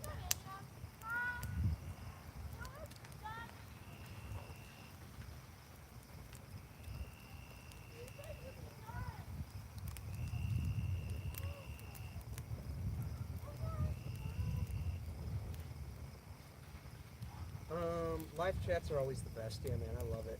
It's a really cool show. Yes, it's dark here in Virginia. I was hoping to calibrate the new sprinklers next week. We'll see how it compares to regular sprinklers. Ryan, what's up, brother? Ryan Kobold, another moderator of mine. How you doing, man? Long time no see. I'm doing great, man. As you can see, been really busy here, and to keep myself sane, I always have to make an episode of Lawnfires, dude. Just calms me down, allows me to talk to you guys in real time, talk to you guys about what's going on in my life. Also, give you guys some lawn tips. It's like I said earlier. It's an interesting show. It's also therapeutic for me. To go back to what I was talking about earlier, I'm gonna get a little personal with you guys. I'm naturally an introverted person. I struggle with talking to people. So anybody from my school that's watching this, I want you guys to know, like I'm very quiet sometimes. Sometimes when I'm in school, I'm very quiet. Like I'm just socially shy sometimes. I don't know why, but it's just not my thing. But I'm trying to overcome that. And I think part of what helps that a little bit is when I come on here and I get to do these shows and talk to you guys, because one of the biggest things that hits me at the end of the week, especially when I don't do Lawnfires, is that I have some friends here and there that I talk to, but it's not a whole lot really. I mean, I have a couple of people that I talk to, and I click with them immediately because we have a lot in common. But it's just nice to know that I can get on here and kind of get away from that for a minute. And I have a full community here that I can help. I can talk to you guys. You can talk to me. It means a lot to me, man. It's helping me as a person. And I just want to say that starting this show was a big leap, and I'm glad I did it. So I just want to thank all of you.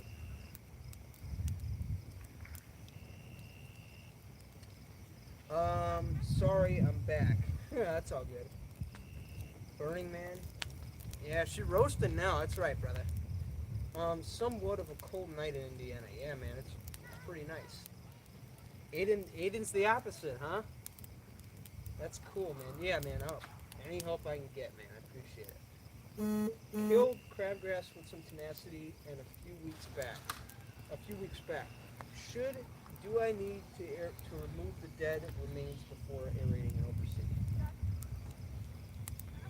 I don't think so. I think it should be fine. Just go for it.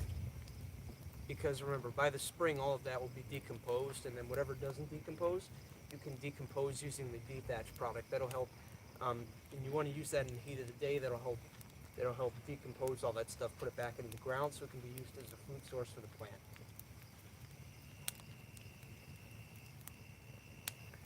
But yeah, to get back to what I'm saying, guys, I just want to say I love that I get to do this on a Friday. It's a way to kind of kick back and relax and talk to you guys a little bit.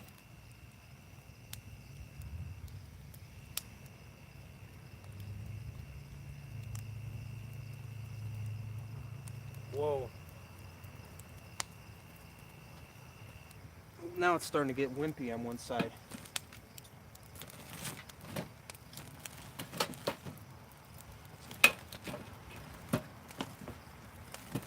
Oh.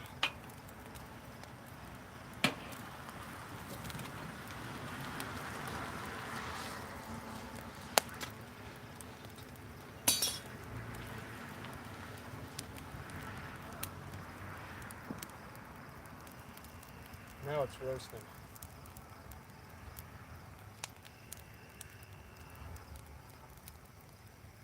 Well, we got a pretty good crowd in here. I think I'm going to keep going for like another half hour maybe.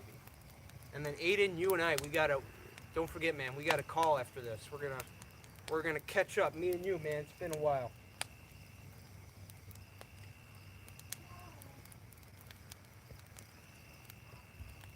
Dethatch. That was my other question. On my 4-year-old lawn, how often should I do liquid dethatch? Like I talked about, for all their products, Green County usually recommends about every 3 weeks or so. In fact, it really takes about a month to see the magic that dethatch creates, which is digesting the thatch. And again, it's only going to be faster the hotter it is. So 3 to 4 week intervals is probably what would work best.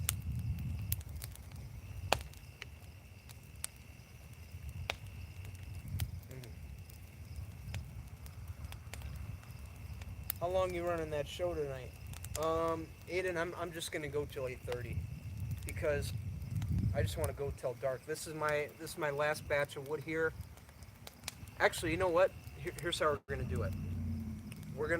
I'm gonna aim for 8:30.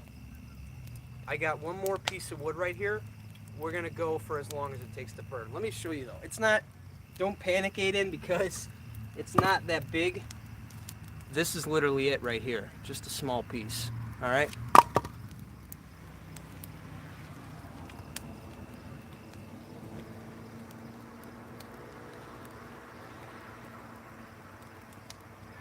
Use it. Use it the entire growing season. Yeah, man. If you want to, it's only gonna help.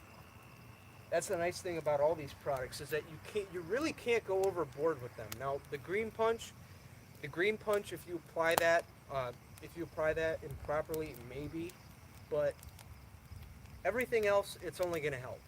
Remember that.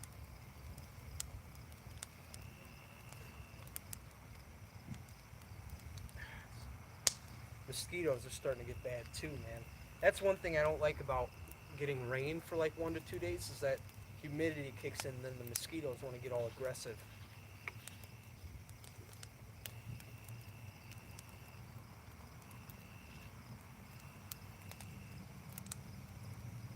Minu TV, hey, you know what's funny? I get these spelling errors all the time. I guarantee right now, this might sound crazy, but I guarantee you did that with the voice command, right? Tell Jake this, tell Jake that, right? You try to tell it, use it the entire grow season. They always misinterpret it. That's why I don't like the voice command. I always just type.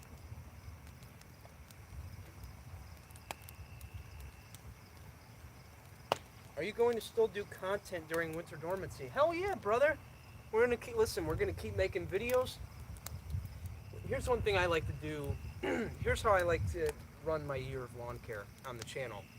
So what I like to do is I like to make videos about things that are going on in my lawn right now and things I'm going to do right now to help solve those problems. And then what I like to do in the winter is I like to do companion videos for videos I've done in the summer. So let's say I've done a video documenting aeration and overseeding on my lawn. I like to use the winter time to make companion videos for that, like fast, quick Q&A videos that are usually about 10 minutes long on average, right? And I like to have those serve as companions to the videos I produce during the season. So really my strategy there is I like to make topic videos in the summer, and then what I like to do in the winter or weekends where I really don't have much going on is I like to come up with subtopics that I can use as fillers, um, or topics that can come from videos I've already done that I can expound on a little more in depth. Right? You guys get where I'm going. That's how I do it. So if any of you guys want to steal that strategy, by all means. Christmas videos, yeah, man, tons of Christmas videos this year. As you guys remember, who've been watching the channel for a while, I did a Christmas light series at my grandma's house. Turned out really beautiful. In fact, Aiden, if you could link that, brother, I'd appreciate it. I don't know if you're still here or not, but it's my Christmas light at grandma's house series. Um, she's got a pretty big house, man. It's more wide than it is tall, about 1 story, and it stretches across an acre of land. So it's a big area to light up. And we did a lot last year, but what I'm going to do this year is I'm just going to keep adding on to that. We're going to light up some sides of the house. Hopefully, get lighting all around. That's the goal because it is a big house and it looks better when it's lit up completely. I'm sure any of you guys can agree with that. When you have a giant ass property, the best thing to do during the holiday season is to light it up, or even throughout the year. A bigger property looks better lit up because it looks bigger. At least that's what I think. Should offer snow removal in the winter. Yeah, Aiden, I do. Well, I don't really offer it, but any customers that want it, I just do it for them. But yeah, I should offer it.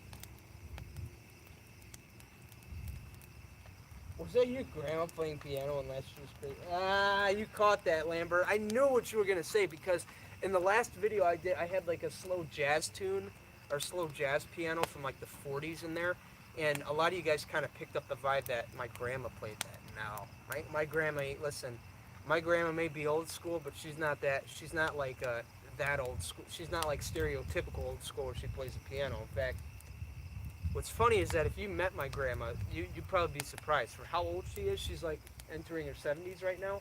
She's like one of those grandparents that might live past 100 because she acts it. She has the mentality. Like she's a hustler, man. I tell you. In fact, I hope one day I can have her on this show.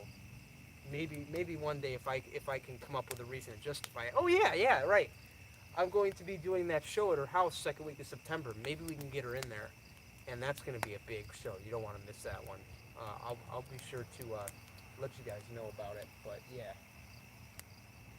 Aiden, thanks for linking that, brother. Appreciate it. Oh, and Ryan too, man. Thanks.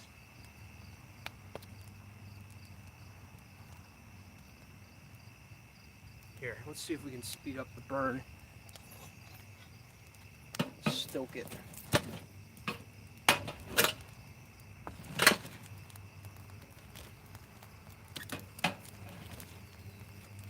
Burning pretty quick, actually. Oh, that would suck.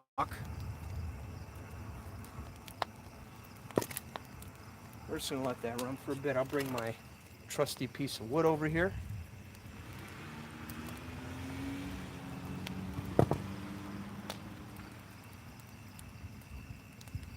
Jake, a while back you did a video biking around the neighborhood and looking at lawns. Would you consider bringing this back or going to local subscriber neighborhoods? Dude, that's a good idea. You know what? I do have to bring that back.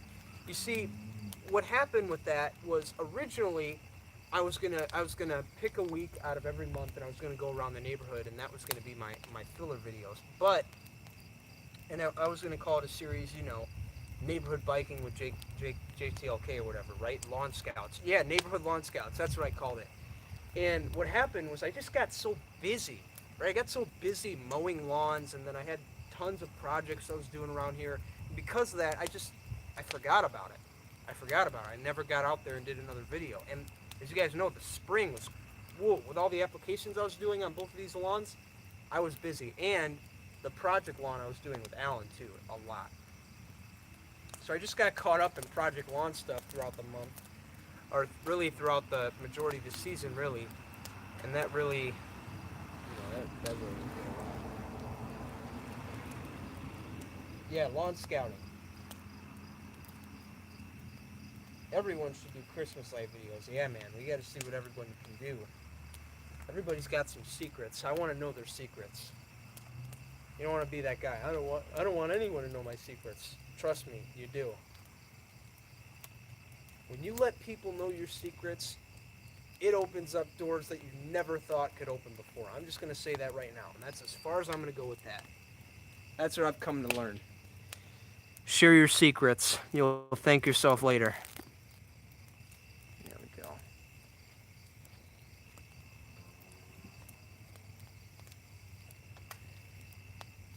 I love text-to-speech donations. That's funny. Do you have your super chat enabled? I've tried to donate but keep getting an error message. Just wanted to show my appreciation for your efforts, Brad, in my JTLK voice. BO'd, I'm not sure. I'll have to look at it, but I've seen a couple of donations come through tonight, but that's about it, really. I haven't seen any come up recently, so maybe I'll have to look into that. Thank you, though. I'm not gonna do that now because we're on a live stream, and that's just too much. I'm not gonna waste your time. So I'll do it later. But I appreciate the gesture. If you can get it, man, that'd be great. But if you can't, thank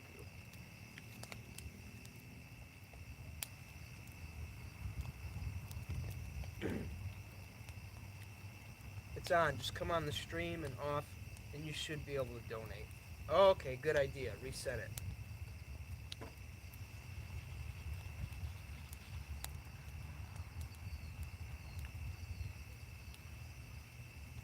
Alrighty.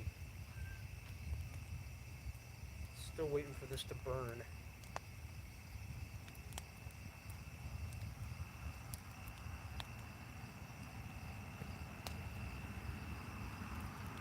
I don't know. If the check gets dead quiet, I think I'm just going to stop.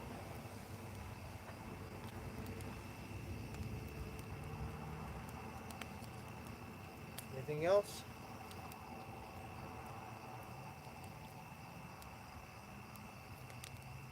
Going once, going twice. Baiting.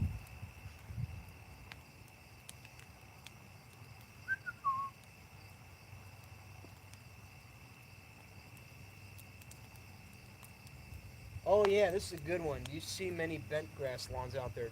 Lambert? Yeah, I see a ton of them out here. I see a couple of patches that pop up. Sorry. I see a lot of areas that pop up.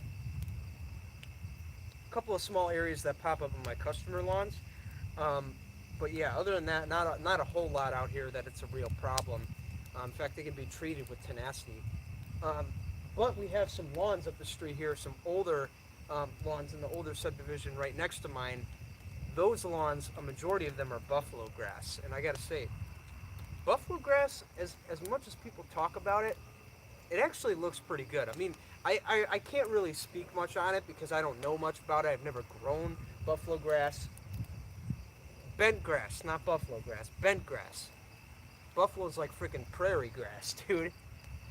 But what's nice about the bent grass is it seems like a good grass type to mow low. It's like the Bermuda of northern grass types. That's how I like to think about it.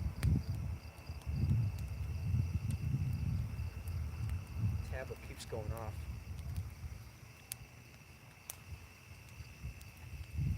Gotta go see you guys. Yeah. You have about 2 hours of. You have about 2 hours left of wood.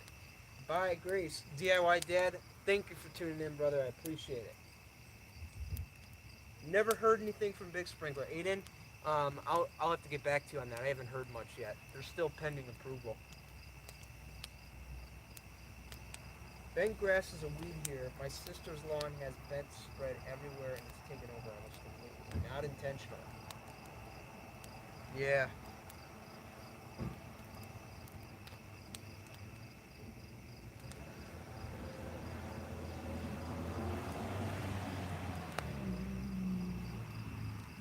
It's burning very slow.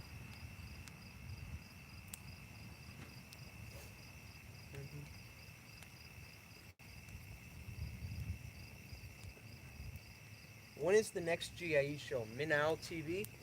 I believe they're aiming, well, they always aim for the third week of October. So October 16th to the 18th? Yeah, 16th to the 18th. That's when the GIE is going to be going on. Starts the 16th, ends the 18th. How many lawns have you mowed in your entire life, if you had to guess? Okay. When I start getting questions like this, I know it's time to, I know that the fun stuff is over and it's time to go, but I'll go ahead and answer it anyway. If I had to guess, probably 50, maybe 50, 30 maybe, I don't know. Probably around 20 or 30.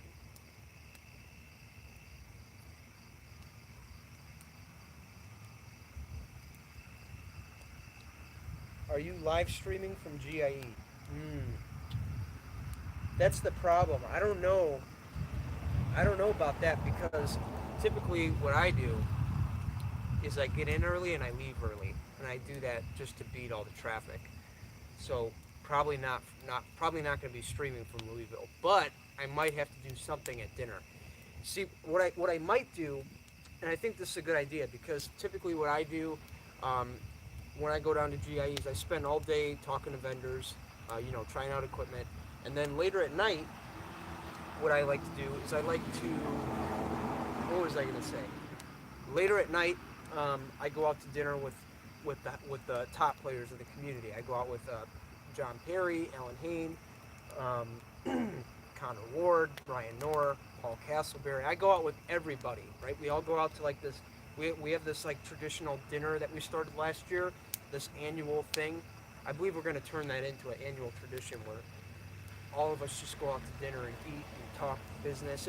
It was a lot of fun, but I'm going to try and do something live there if I can. But the problem with that is trying to work that into like a loose environment where everybody's hanging out, having a good time, and getting them to get in the live stream. But I think what I might be able to do is maybe do like a 10 or 20-minute live stream, and then maybe have someone jump in and give a tip based on what you guys are asking, because we're going to have all the high players, so we might as well ask everybody, right? But that's probably the least I could think of. Don't take my word for it, but if I do get to make it happen, I will let you guys know in advance.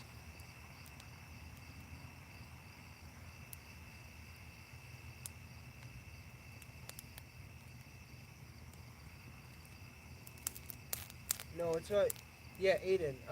Manow TV. Just go to the website. Go to giexpo.com. I believe that's what it's called. giexpo.com. Just look up administration. Look up how to sign up, and then you can get in there. Just get your tickets, and it'll tell you where it's at. Every year, it's in the same place, the Kentucky Exposition Center, where they have the Kentucky Derby.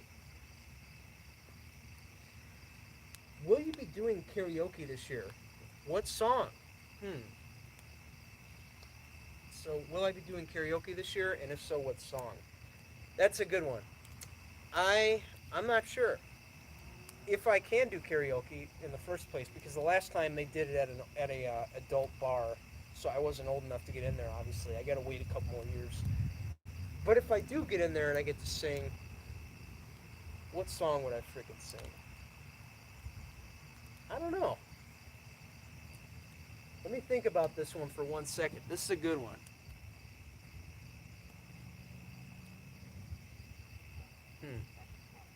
Damn it, I got nothing. Well, we'll have to contemplate on that later. Any special plans for Halloween? Beode357. Nothing special really. Like I'm not looking to do anything crazy. Because I'm really tight on time for Halloween. I literally have school the next day, which is bogus. I'm not a big fan of that. I think instead of giving us a fall break, which is really unnecessary, I think that they should just give us the day after Halloween off. That's what I think. So then that way we can stay out late, trick or treat, and then sleep in the next day. I think it's stupid that they make us go back to school. Because the way they do it around here is if Halloween's on a weeknight, it's only 2 hours, 5 to 7. Stupid. That's so stupid. Listen, I don't care. For those of you guys who are on here right now, that's the stupidest thing I ever heard. Instead of letting the kids go out all night and have some fun, you give them 2 hours. We need to be kids, man. That's all I'm going to say. We need to be freaking kids. You guys can tell I'm very passionate about that stuff. Oh, Aiden, good suggestion. Sweet Caroline, man. You know what? I'll sing that. I'll sing that proud. Sing that loud and proud, Brett. Everyone loves that song.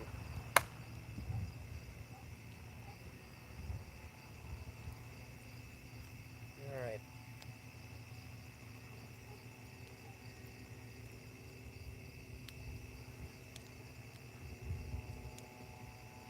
Sing it for Ace.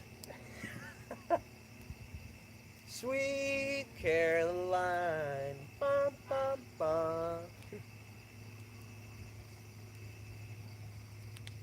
You see, the problem, Aiden, is I gotta be careful because then I get copyrighted. Good fire, good night. Damn right. Damn right. Great night.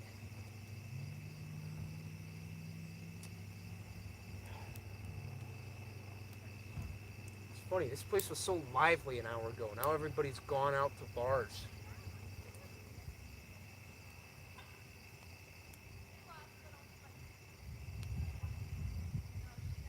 It's a great interaction song to get everyone involved. I like the way you think, Aiden. I like the way you think.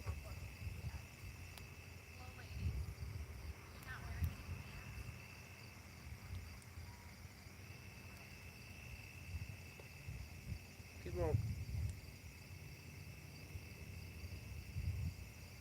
Yeah, singing in the shower is copyright. That's ridiculous.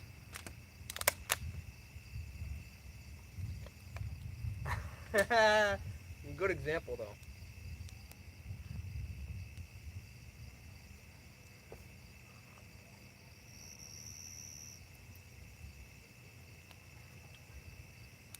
Well, it's starting to get pretty quiet here. I think we might be getting ready to go.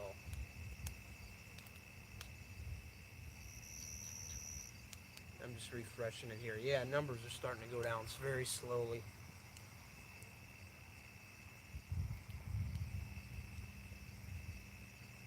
Have you seen the sprayer ginger review? No, I didn't. I'll have to look that up. Are you going to do a Christmas light video this year, Jake? You know it, brother. You know it. And I think we're going to be doing some bigger stuff this year. You guys know I've been doing tons of Christmas lights here at my house and the LCN. Well, not the LCN. My grandma's house. We're going to be doing some additions. I don't really think I'm going to do much companion-wise because I've already done that. But more so just documenting the additions I want to put on. Like maybe some lights along the peaks to kind of add a little bit of an extra detail in there. But my biggest problem is that my neighbor over here, he saw what I was doing. He took the idea I had, which is to have lights on top and down below, and he did it, but he did it 10 times brighter. He did it with traditional Christmas lights. And I gotta say, if there's anything that I can't stand, it's when a neighbor takes something that I do and they try to one-up it. It's just, But all I could say is that I'm not going to be the one stressed out when my light bulbs burn out because you have too many strands plugged in. That's all I'm going to say.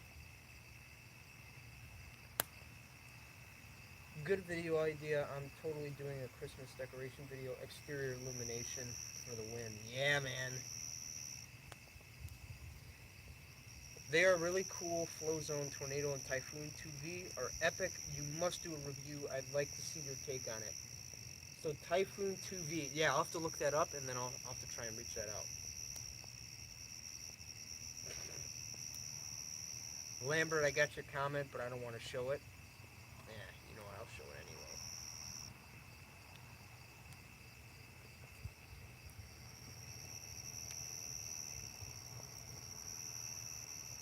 anyway. RVA Lawn Love, what's up, brother? How you doing? You actually came in at a pretty bad time, man. We're about to cut this off in a few minutes. I'm aiming for 8:30. I don't care what anyone says. 8:30. That's it. Done. Out of here. So if you guys have anything you want to ask them now. I know. I got a little out of hand there.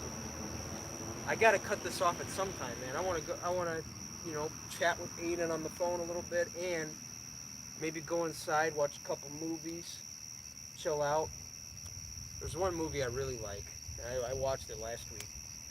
Forgetting Sarah Marshall, dude. That's my favorite movie. Well, I don't know about favorite, but it's a good one. Any of you guys out there who've seen that movie, it's probably one of my favorite.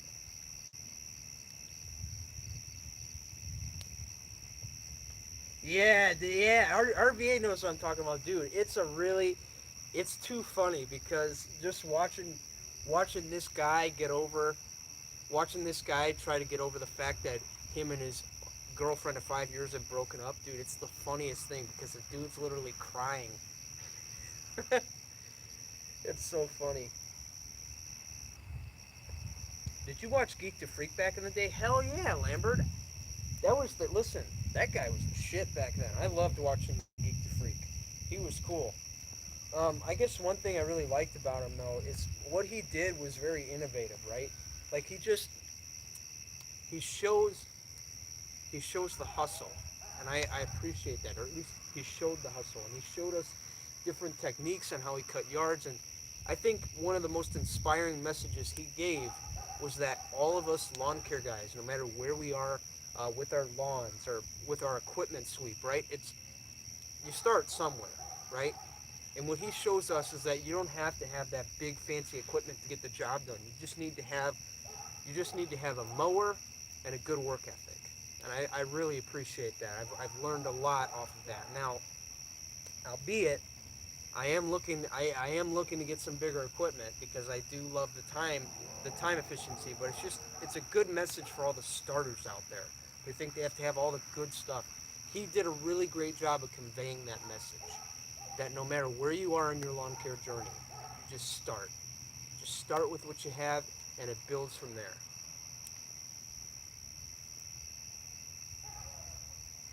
Uh, are those sad? Yeah, RV, that seems funny. Yeah, dude, I love that movie. He's like, how'd you know I was dating Sarah? How'd you know I was dating Sarah? He's like, oh, Wayne told me, Chuck told me, even Rachel told me. It's like The Sopranos, man. It's over. That's funny. Mm. A couple more minutes, we're cutting it off. It's starting to get too dark, and I'm ready to head inside because the mosquitoes are getting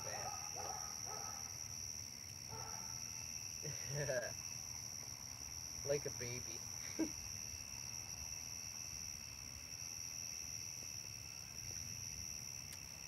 All right. How's your golf game? Have you worked with a pro? Mm, Lambert, I wouldn't say I've worked with a pro recently. I mean, I used to play. I used to play on the junior golf league at Lincolnshire. You guys know? I'm sure any of you guys who live in the Illinois, Indiana area. I used to golf at. I used to play on the junior golf league at Lincolnshire Country Club, and that was like way back in the day. I was like I think 6 or 7, and the reason I played there was because my grandma used to be a manager over there. I'm sure any of you guys from Illinois, you guys know what I'm talking about, right? Lincolnshire. I used to play there a lot, and I used to like because my grandma worked there. I had exclusives with the club pros there. The guy who ran the pro shop. I think his name was Steve. Yeah, Steve Hosack. I haven't talked to that guy in years. Um, but yeah, back when my grandma was working there, I used to golf there a lot. But since then, I've been on and off with it. About 5 years ago, I used to play for a local country club up here called Yuki, and I got to say, if you guys are looking for a great country club to play golf at, and you live anywhere where I do in Crown Point, Yuki is a really nice place. Like their golf courses are top notch. But yeah, I used to play there. I played there for like a year, and I don't know, it just got a little expensive because we were playing for country club. I really could have just played for school, but but as you guys can see, I just don't have that commitment level right now. I just have too much going on. But I would like to play eventually. Your grandma sounds cool. Piano and golf expertise? No, but my grandma. I'll tell you one thing about my grandma. She loves to watch a lot of action movies, like Die Hard. That's one of her favorites.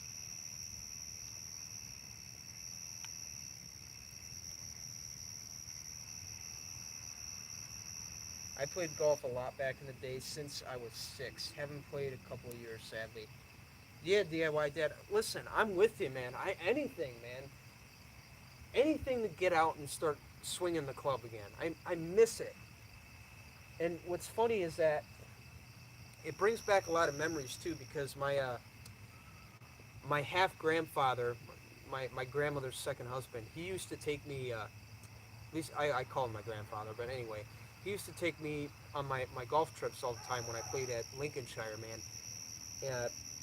He's in a better place now. Let's just say that. Rest in peace.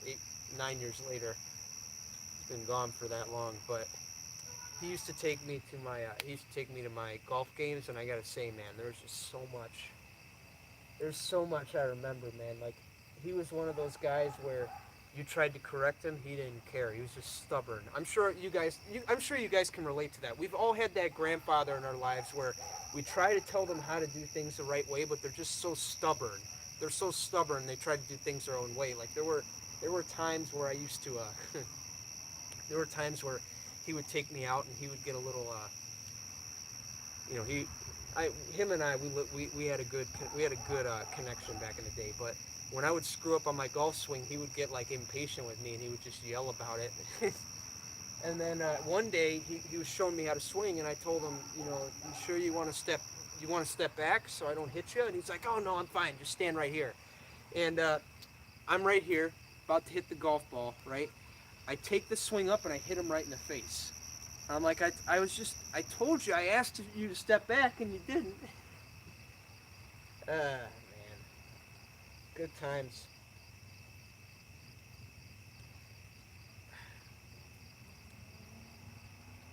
What grasses are on the courses there? Lambert? I don't know. I haven't been there in a while. I really haven't looked. We're all Bermuda here in South Alabama. Yeah, man, that sounds about right. Bermuda does pretty good in those. It does pretty good in those more inland type areas. If that's how you say it, I don't know. I don't know what you call those areas. Regional? Yeah, I think regional. Regional, coastal. I'm not sure. All right, guys. Well, I think this is going to be a really great place to end it. As you can see, the firewood is going down right now, and you can't really see me too well, so I'm just going to get up to the light here. I just want to say big thanks to all of you for tuning in tonight. It was really fun being able to help any of you guys out who had some questions, give you guys some advice. It's really fun for me to come out and do this every Friday. It's like really therapeutic. And as always, I just want to say a big thank you to all of you guys. It was really fun. It was really fun getting to connect with all you guys. Get a little personal tonight. I thought that was a little fun, you know, get a little personal with you guys. But anyway, I just want to say a big thank you to all of you guys for, you know, conversing with me, asking questions, and, you know, just giving me the ability to answer them. That's really awesome, and I'm just so blessed to have that. So with that, I'm going to go ahead and sign off here. I'm Jake the Lawn Kid. Thank you for watching. I'll see you guys this Monday with a new video. If I don't see you guys this Monday with a new video, you're going to be dominated, bro. See you later.